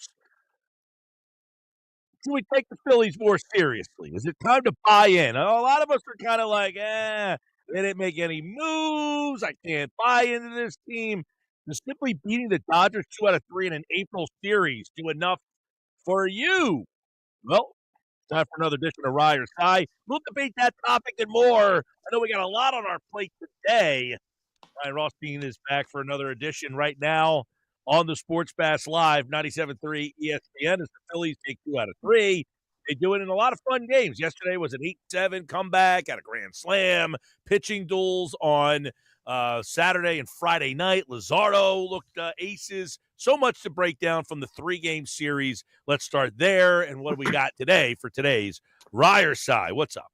Yeah, man. How we doing? Not a whole lot of size after that Phillies weekend. And I think you hit the nail on the head, right? We're going to get into the play and some of the X factors and the biggest takeaways from the performances on the diamond for the Phillies, MG. But it's bigger than that, right? Because a topic that you and I discussed and debated for seemingly months leading into opening day and leading into this season, and not just you and I, this was the topic for Phillies fans across the Delaware Valley, which was no moves, no oomph on this team. Don't feel like they're going to be able to get it done. And listen, it's just a series in early April, but 2 of the games nationally televised up against the almighty Dodgers. To take 2 or 3 in the fashion that they did, Mike Gill, that's my biggest takeaway, right? I think you're getting a lot of buyback from fans after that series. Yeah, well, what I took from the series, there's a lot to take away, but the big thing is that the Phillies were not overwhelmed by the Dodgers. They didn't look at the Dodgers as the big bad Dodgers. They said, no, we're going to bring it to you on Friday night, your new acquisition, the new guy on the block, who people are like, okay, well, why'd they get this guy? We didn't do anything this offseason. The Phillies said, no, we did.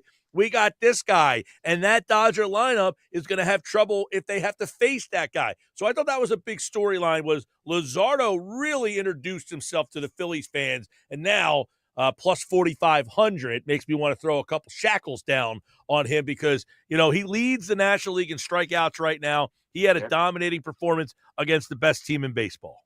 19 strikeouts and 12 innings pitched. I mean, Luzardo his velocity is hitting 97 on average right now. He looks like everything they signed up for and then some, Luzardo does. So, yeah, you add that guy that we saw on Friday and really combined, you add the guy that we've seen so far to this rotation. Now, all of a sudden, everyone's saying, whoa, wait a second here.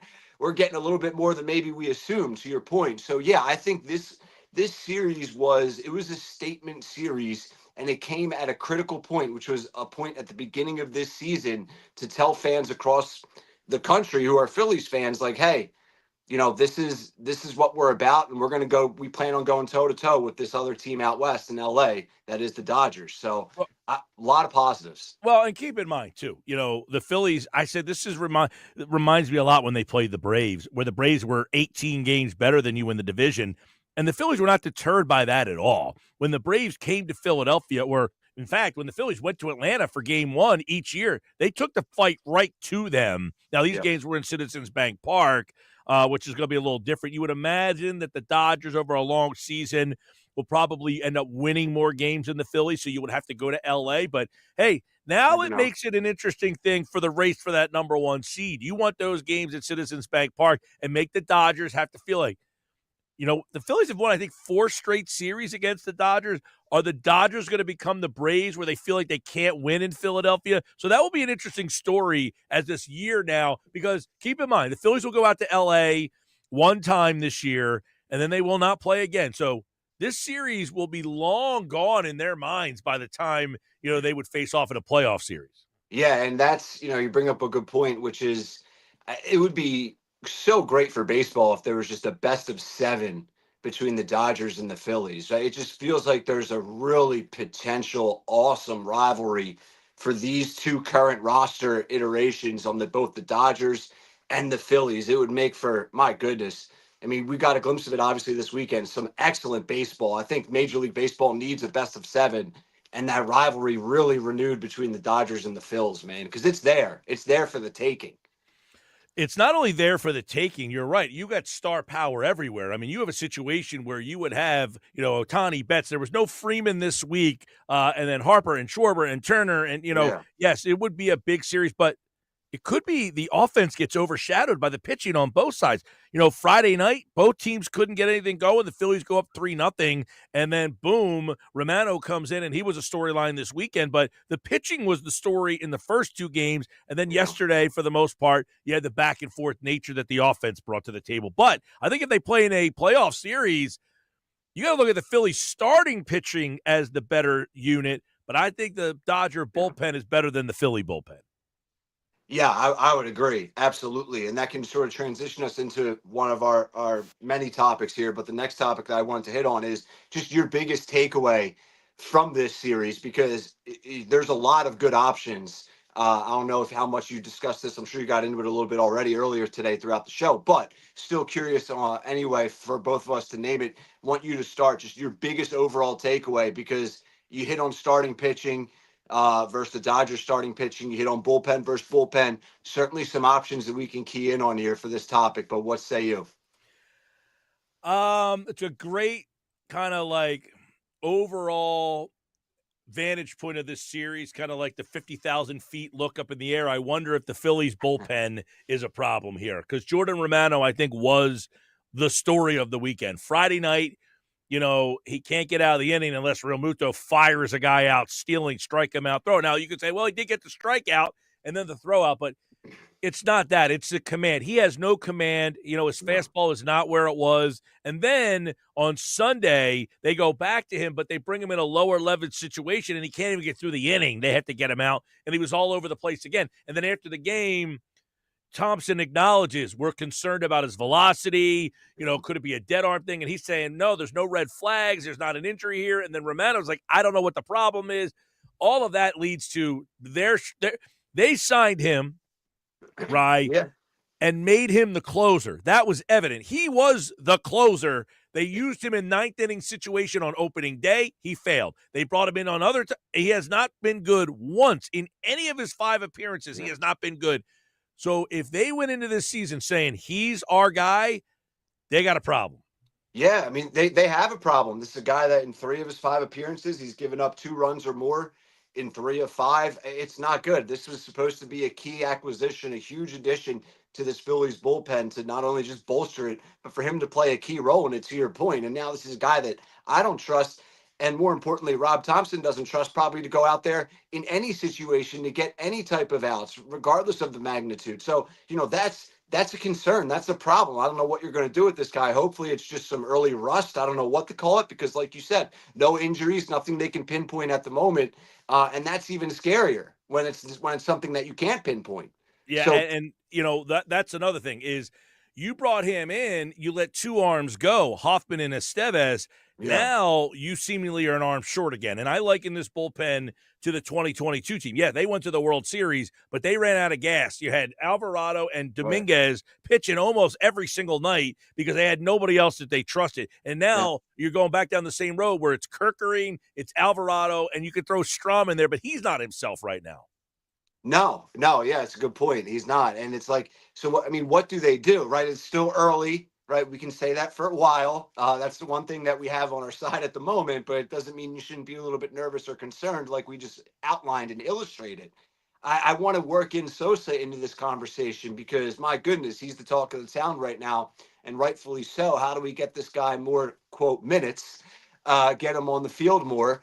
And I agree, right? How do we get him on the field more? But one thought that I had was... Well, I thought you heard yesterday a little bit of insight from Rob Thompson, basically admit that, yes, we're thinking about playing him in the outfield now. And I think we're going to find out as early as tomorrow. They play the Braves tomorrow.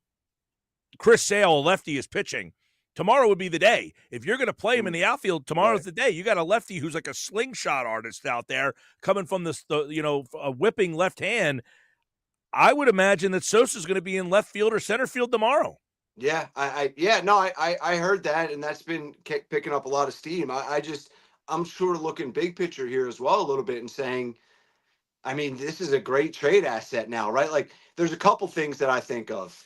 Sosa as a trade asset, And I only think of it as, adding a major bullpen arm. I don't know if that guy and that arm is out there, but just throwing that idea at the wall, seeing if it will stick. And if not Sosa, you can use someone else to trade, right? Like, does Sosa's play now add another play, pun intended, for, Dombrowski and Middleton in the front office here in season to maybe bolster a bullpen that needs a little bolstering?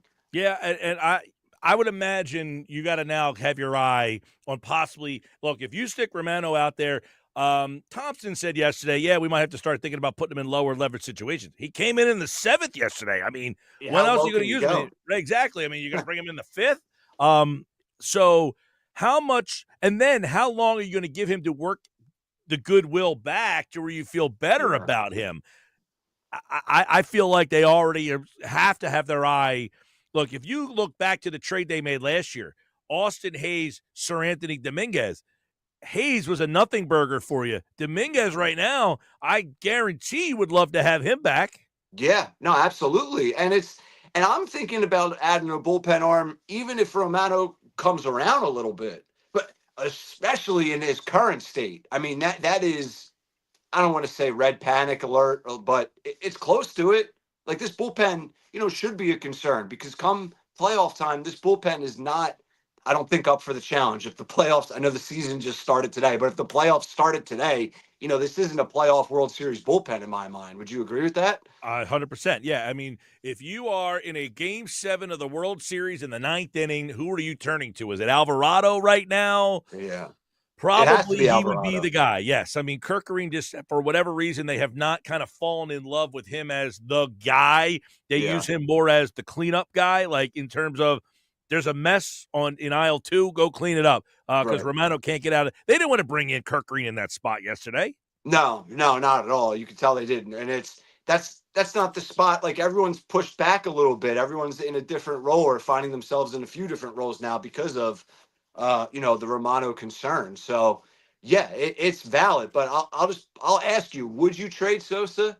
Like right now, I know this is a crazy too early to call type of decision, but if we had to make it now, I mean, that is one heck of a trade piece that you have, an asset wise. Nah, I don't know about that, man. I mean, no, this goes down the road of the guys who are like, hey, you got to play this guy every day. We know what happens when you play him every day. He gets exposed. His real numbers come out. I don't think there's a team that's saying we really need to trade for Edmundo Sosa, and we're going to give you anything of value for it.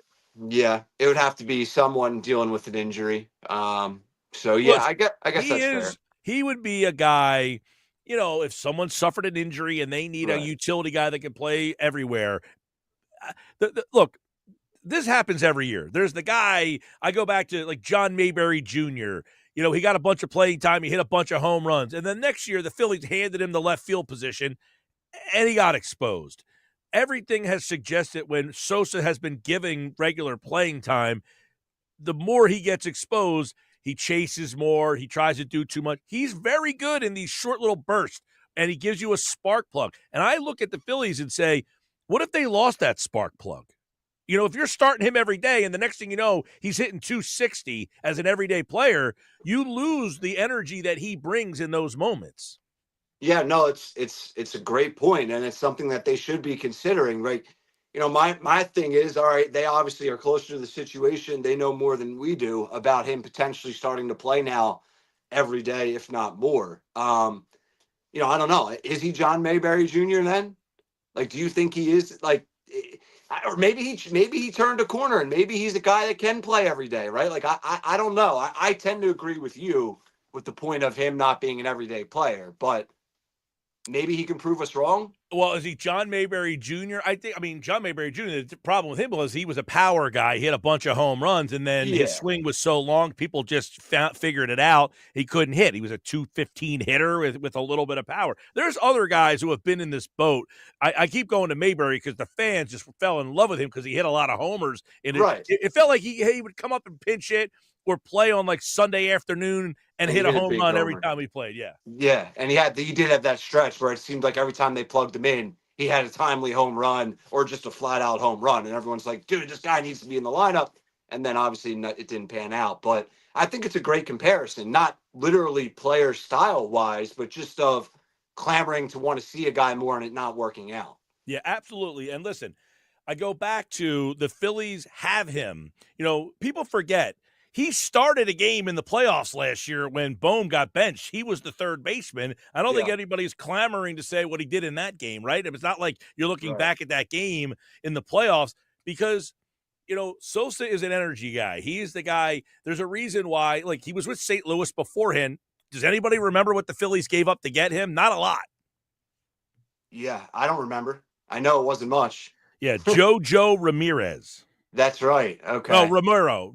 Excuse me. Jojo Romero. Yeah, not JC. But yeah, like I don't see what the Phillies see already. Like, listen, I think if you're a manager in this situation, I completely get riding this out and saying, you know what, let's just plug him in every day until he cools off. But you risk the spark plug factor, like you said. So I don't know what you weigh more in this situation. I think the spark plug.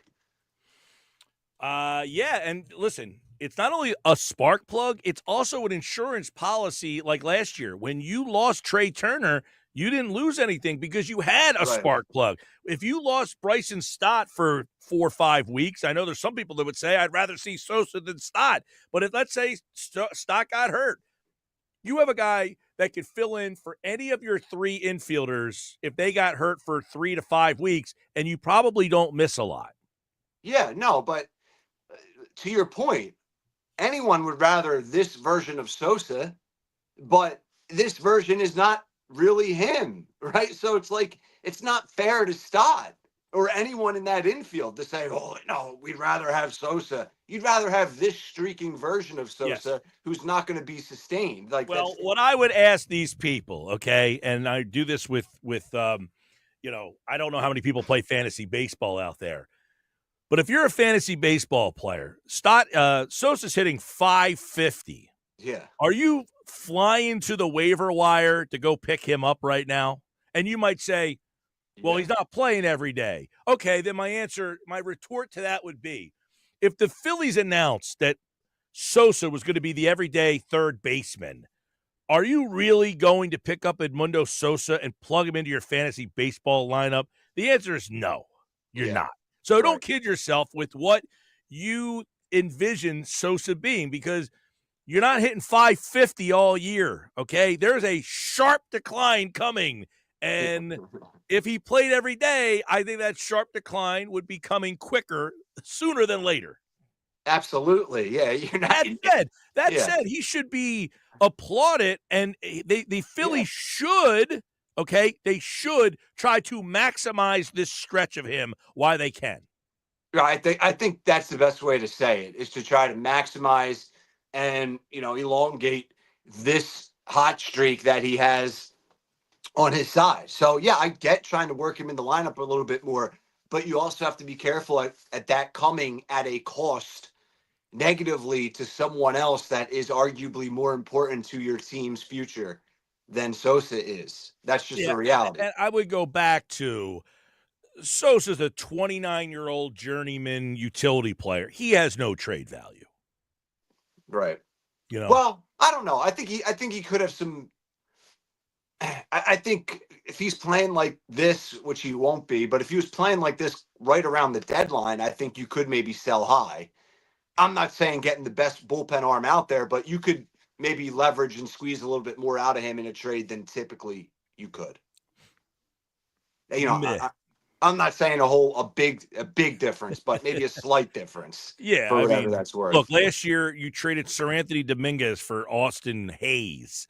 I would take that trade back and take Dominguez back. Put it this way, I don't think if you traded Sosa, you're getting a pitcher as good as Dominguez. No. I think that would be a massive win if you somehow traded Sosa for Dominguez-esque, right? Dominguez has been outstanding, by the way. I mean, he's pitched in 5 games, but, he hasn't given up a run. His whip is, like, minuscule. He's been over a strikeout an inning guy. I think the Phillies would love to reverse that trade. They don't have Hayes anymore, and now you got Dominguez out there, in an area where you have question marks in the bullpen. What's a story right now that's maybe getting overlooked because of all the Sosa attention? Like, is there anything in the lineup that you find interesting, maybe from the weekend? They take 2 or 3. There was a lot of positives, but if you have a negative, you can throw it out there. Well, I think, well, obviously the Marsh thing. I mean, I think they got a problem with Marsh. They can't play him against lefties. They're already showing their hand that they don't have faith in him. They're asking him to bunt. He can't get the bunt down. They Yeah. hit for him the other night and put Sosa in center field. So when they announced earlier this year that they were going to try to have him be the everyday center fielder, 9 games into the season, are they already reversing course on that? So I thought that was number one. Tomorrow is going to be interesting to see what the lineup looks like against a lefty. Are they going to go back to Turner at the leadoff spot tomorrow? Alec Boehm, I mean, he's struggling along here. They benched him yesterday, it appears anyway. I mean, he didn't need a day off yesterday. They're not playing today. That's always telling. Oh, it's a day off for him. Well, you're off today, so did he get benched or what? I mean, he's struggling. But Yeah. Bob and I were talking about this earlier. If Boehm last year, whether you like it or not, was clutch. He had over 300 with runners in scoring position. He was great. He had almost 100 RBI. He would have had over 100 RBI if he didn't get hurt. He missed like a month of the season and still finished with 97 ribbies. Can the Phillies count on him to be a 285, 18 homer, 97 RBI guy again? I don't know. I think that we're hitting a very interesting part of Boehm's existence in Philadelphia. We know they tried to trade him this offseason. Apparently they were asking for too much. Do they now lower their ask and say, you know what? And if they move Boehm, what are you getting in return? And where are you getting those 97 RBI? See, I think this could be a product of the lineup. All this lineup stuff. Like, Boehm was consistently batting last year. He had a role, and he knew what his role was last year in the lineup. 9 games in, what's Boehm's like? Where is Boehm at in the line? Like, he's been a little bit all over the place, right? He's batting third, depending on righty lefty, right? Like, should he be behind Harper? Should that be his mainstay? Should he not be behind Harper? If you're moving him behind and in front of Bryce Harper, I think that's going to impact your production, is it not? I don't think it's that crazy. No, I mean, he's a guy that Boehm is, first off, he's being miscasted as a number 4. He shouldn't be hitting in the number 4 spot in the order. The Phillies just don't have anybody else, so he's kind of there.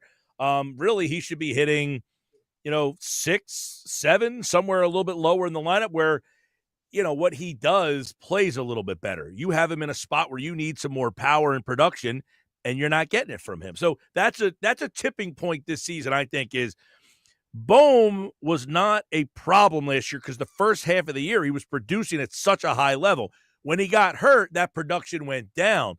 But if he doesn't get the production back to where it was when he made the All-Star game last year, the Phillies have to reevaluate that spot. Yeah, they need a guy that's going to get you 100 ribbies that's not named Bryce Harper. That's what they need, right? So yep. And who's it coming from? Well, Bob and I talked about this earlier. Like, if Boehm is just struggling along, what do you do with them?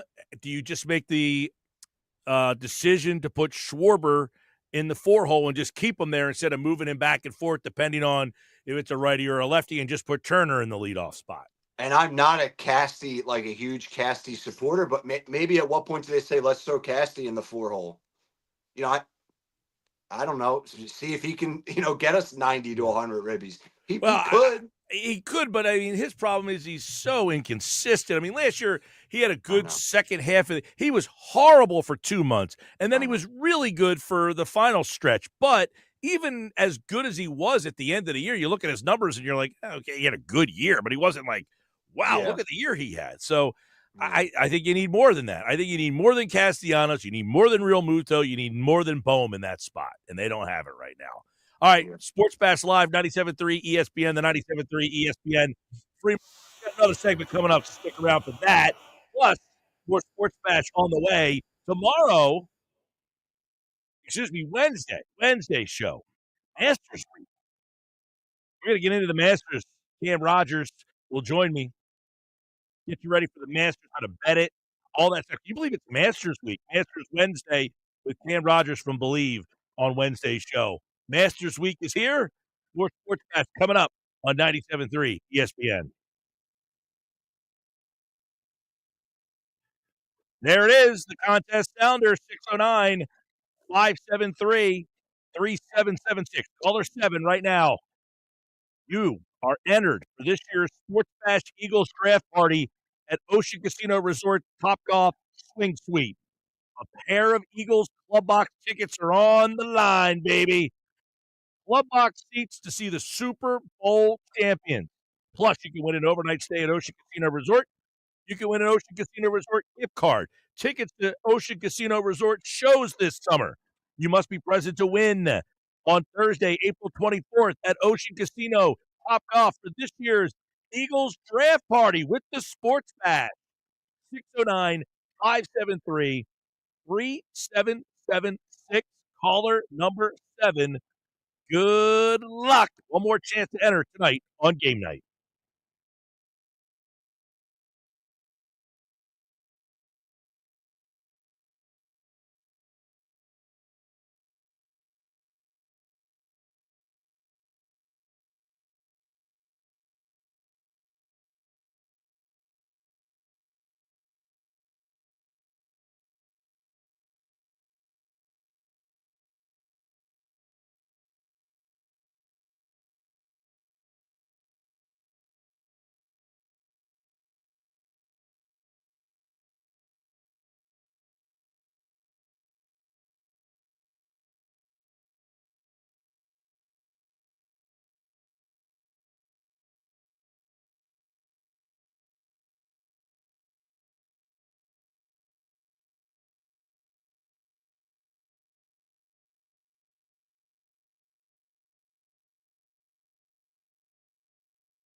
532 Sports Bash. Corey in Ocean View. Congratulations, Corey. You were caller 7.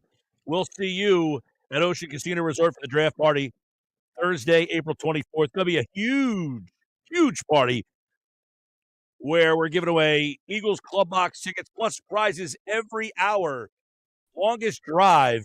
We'll get you tickets to different Ocean Casino shows, maybe an overnight stay, gift cards, all sorts of stuff. I'm Mike Gill. Ryan Rothstein's back for another segment of Rye or Side. A lot of Phils on the docket. They beat the Dodgers 2 out of 3. No Phils tonight. They play the Braves tomorrow. It's Chris Sale tomorrow against Zach Wheeler, little first and second in the Cy Young Award balloting last year. So that one should be fun tomorrow in Atlanta. By the way, Braves are 1-8. They finally won a game. They are 6 games out of first place in National League East play.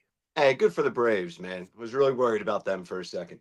Let's get to some college hoops, man. We got the last game of the year tonight. We got the national, the Natty, all right, national title between Houston and Florida.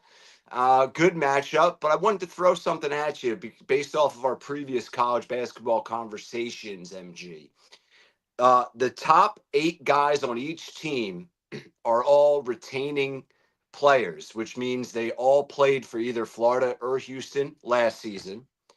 And there's not one freshman either in Florida's rotation or Houston's rotation that has seen the floor in March Madness. So you have 2 guys, 2 programs, and 2 guys and their head coaches that are going a little bit old school mentality here, and they align for the national title. I don't know what that says, but I obviously find it interesting with all the transfer portal stuff, the NIL stuff. Neither of them are young, and both of them contain a heavy rotation of guys that return to the program.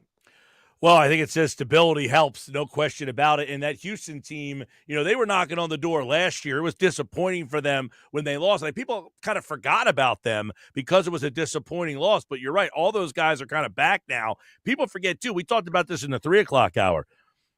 Florida's best player, and maybe the best player in the tournament, is Walter Clayton Jr.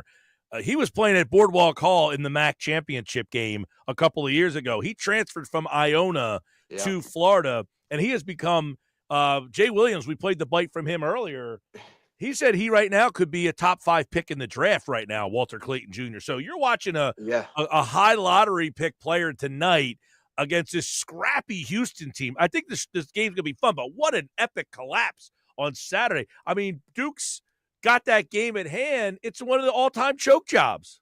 It is. It's one of the all-time infamous choke jobs. You're absolutely right.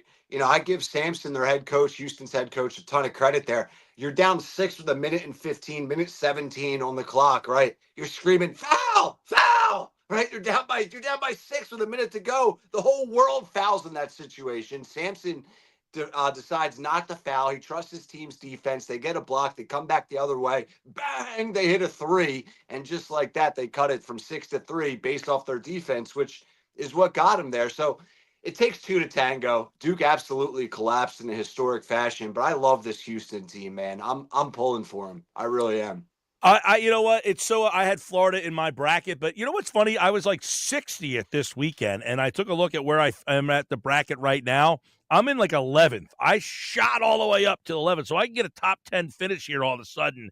If Florida ends up winning this thing, I'm probably going to finish like in the top, 10 or so. But I had Houston in the final in one of my brackets, but I don't know if it's the one that's going right now. But there's a lot of big name people in our bracket that have a chance to win. We got top 3. We got 3 people have Houston winning it all. So if Houston wins, those 3 vault to the top.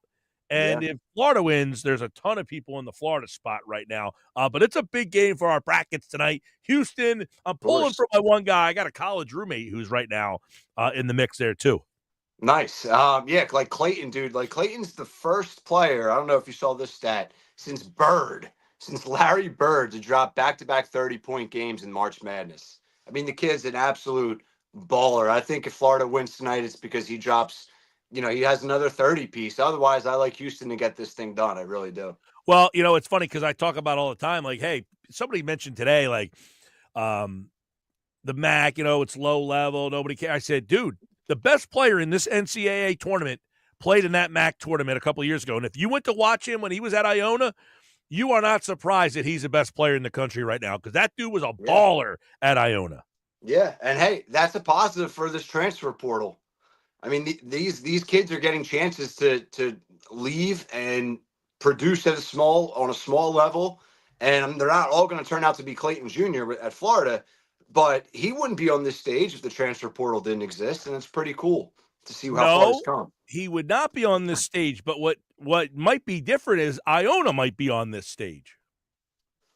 You really believe that in your heart? Maybe not in the finals, but maybe he would have made him a story to getting to the Elite Eight or something. That's what look, the ratings for the tournament have been outstanding. Why? Because it's all blue blood schools, it's all big name programs. So ultimately, the Cinderella doesn't sell. But I think what most people missed about this tournament were the stories of the Cinderella before they bailed. There were those teams, but the ratings are suggesting that the fans don't really want Cinderella in this tournament.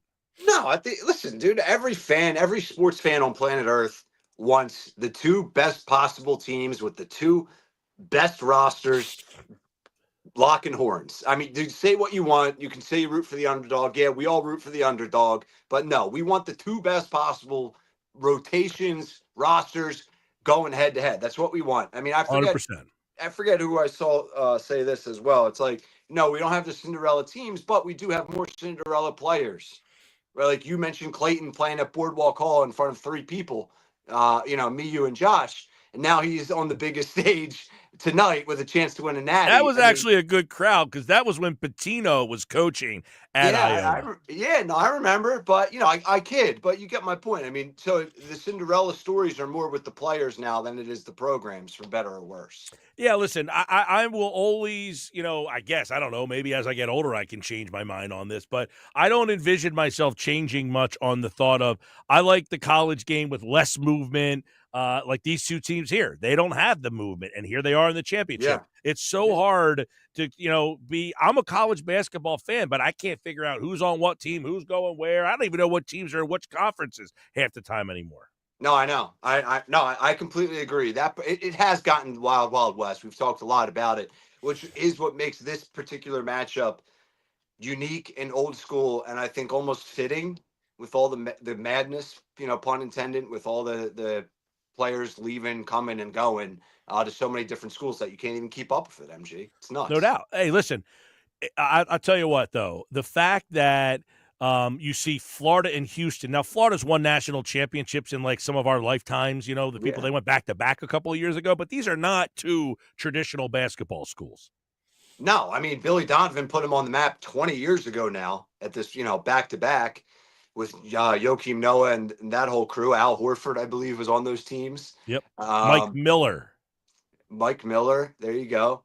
And Houston's never won. In recent years. Everyone's loved to pick Houston to get here, but they've fallen short. But now this is the year they can finally get over the hump. But can you imagine if Duke was in it though? I will say. Yeah, I mean, it's funny. People, what do we think about Cooper Flagg not being able to get it done in that situation and having a complete meltdown? I know. I don't know. It's because I'll be like, you look back to. Ben Simmons got criticized a lot because he didn't even get his team to the tournament. Now, this isn't, but we were talking about like collapses and stuff. You're a guy who's going to be the number 1 pick, and people say, hey, that moment, he had a bad 2 minutes there, man. He did. But, I think the fact that he leads that team to the Final Four, knocking on the doorstep of an appearance on the national title, I think that sort of combats it, right? I mean, like Chris Webber's timeout, infamous, right? He went on to have a great NBA career. Like, I think it depends on the stage. But you never know. I mean, that could haunt him, and he could be mentally impacted by that. I hope. I don't think that's going to be the case. I wouldn't either. But I'm just saying, neither of us know. We don't know how that's going to linger with him. He could already have moved on today. But you just don't know. Now, would you have rather seen them in this game? Yeah, of course, right? I mean, I personally love the storylines either way, but let's not be stupid about it. I think all of us would prefer Cooper Flagg and Duke to be in this game. Absolutely. I would agree. Yeah, I mean, I would imagine most people listening right now probably do not know a player on Houston. No, probably not. And, Duke, if you're not rooting for them, you're rooting against them. So it's just as enjoyable to root against them in the national championship as it is in the Final Four. So, yeah, I think I'm curious what the ratings are going to be tonight. I'm sure they're going to be good, but I'm sure they're going to suffer a little bit that Duke's not in this game, I would imagine. No question. Although I think it's going to be fun to watch Houston's defense Yes. against Walter Clayton, because their defense is probably, It's the best in the country. Yeah, Juwan Roberts is, he's one of those guys that's just nasty, just on the ball defender. I mean, this is going to be a big game for him. You would imagine he gets a lot of that Walter Clayton assignment. Sorry. Yeah. No, I was picking up what you're putting down. I mean, and I love, they were talking about how they practice Houston. Just listeners that maybe haven't heard this, Sampson puts a bubble on the rim in his practices. So no shot goes in ever in practice. He puts a big bubble blocking the rim. And what it does is they just work on their loose balls and their rebounding for like hours at a time. And they're diving on the floor. Like, they're old school. They're a physical team, and they practice like it too. It's pretty cool to see. Yeah, it's it's a team that was a favorite to win it last year and was disappointing. That story I don't think was really brought out enough. What about Houston? Yeah, the fact that this is a team that last year they got disappointed. They got upset and disappointed last year. That was a team that last year people thought could have won this thing. Yeah. No, absolutely. So it should be good tonight. I agree. I'm looking forward to kind of getting in on that. No Phils tonight, so you get the whole national championship kind of to yourself, and you can you can listen to the game right here on 97.3 ESPN. All right, we got anything else on the docket, or Perfect. We hit it? I feel like we can end there. I had one or two other Phillies stuff, but I think we got into it. 4 Sixer games left. Yeah, man. They just got to keep lose to the Heat, do their job. Listen, I will say this. The NBA out west is bonkers right now. I mean, you can say what you want about the NBA product, but you have the whole 3 through 8 can finish anywhere from 3rd to 8th. I'm all in right now in the NBA. I don't know where you stand on it, but it's entertaining. Yes, you're right about the stuff going on in the West. You got craziness happening almost on a nightly basis in terms of maneuvering through the seedings there. This is why, like, my idea that I came up with, I think would add so much more entertainment to it. Where I said you do the in-season tournament the last month of the year, and it's basically for seeding. So you're only playing playoff teams. Yeah, I like that. I like that version of it, because then you also had the version of non-playoff teams competing in the tournament for the number 1 pick. Yeah, right? because what happens, though, is you end up getting a situation where, you get a team that gets – if you're a team that's playing for seeding and then you're depending on the Sixers to help you out, that kind of stinks. Like, you don't want any of those games late in the year where you've got like Washington tomorrow night plays Indiana. Well, Indiana is like, that's a team that could win a title possibly right now, right? And now it's like, they're stuck playing Washington. They shouldn't want any games at this stage of the season where they're stuck playing a team that has no interest in winning. Yeah, you're right. And that's a good point. What we said a few minutes ago about we want the best teams playing the best teams. That's a perfect example, because the NBA has a lot of potential excitement and entertainment right now. Like, even the Heat. They're like in 10th, they're jockeying for a play-in spot. Like, they got they're in the play-in. The Sixers. The play-in teams have all been determined in the East. Now it's all seeding, but this would be what I'm talking about. Let's say at the beginning of March that all 10 teams have been established, and now they're only playing against each other to go up and down the seeding chart. Yeah, no, I like it. I like the idea. I'm all for it. The NBA is in the West. The West right now, Phoenix is the only team that's still alive, and they're like 3.5 games out, or 2.5 games out, something like that. Yeah, they're 2.5 out, I believe, and they're a mess. But yeah, the West is wild right now, dude. It really is. All right, man. Well, we'll catch up again tomorrow. All right, man. Later. Take care. All right, there's another edition of Ryer's Eye. Sports Best 97.3 ESPN. We're going to get out of here with the Bet365 play of the day. Coming up next. Don't go away. I got that for you, and it has been a big-time moneymaker for the people out there. We're like 40-some games over 500 picking winners for you. Stick around, more sports bash.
All right, time for the Bet365 play of the day. Before we get out of here tonight, I want to tell you about my friends at Game Day Men's Health, Egg Harbor Township. They're defining new era in men's health. Guys, we're all getting there. Father Time never loses, but we can do something about it.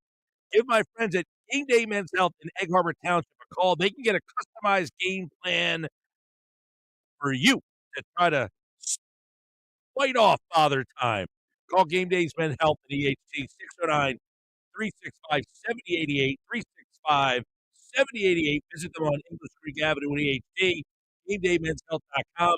A on-site lab results in just 15 minutes. That quick. Stop by for a free testosterone test and consultation and find out how you can battle Father Time. All right. Bet 365 play of the day. How do we do? Mike went 1-1 on Friday. Celtics, they won by 20. They didn't just cover the 13.5. They won by 20. Oklahoma City lost outright to Houston on Friday. Wow. Overall, you got 1.95 and All right, well, tonight I got one game for you. It's the national championship game. I like Houston tonight. They're getting 1.5. I think Houston wins the game.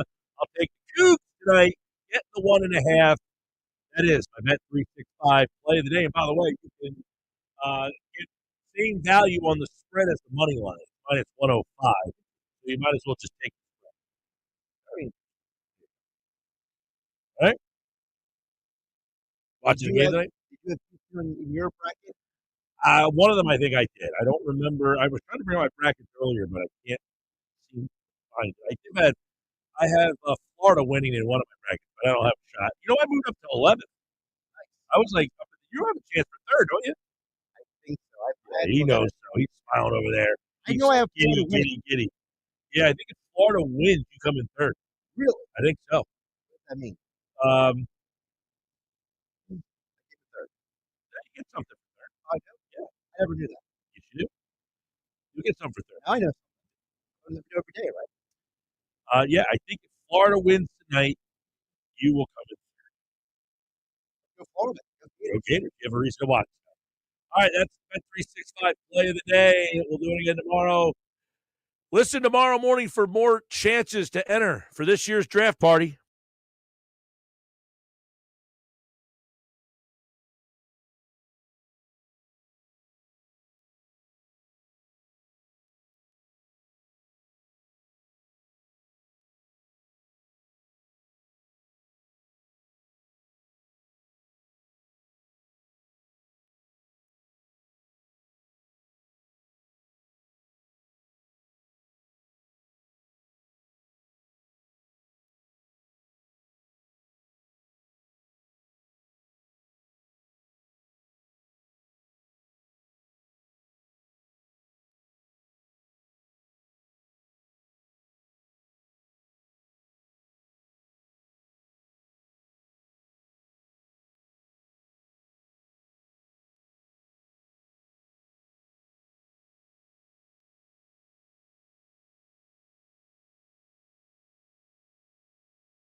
Hey, it's Mike Gill. Coming up on Tuesday's show, we'll get you ready for the big Phillies-Braves series, and we'll be checking out the lineup to see what the Phillies do with it against lefty Chris Sale. Listen for your chance to qualify for a pair of Eagles Club Box tickets for a game this season at Lincoln Financial Field. 4 times, all on the Sports Bash.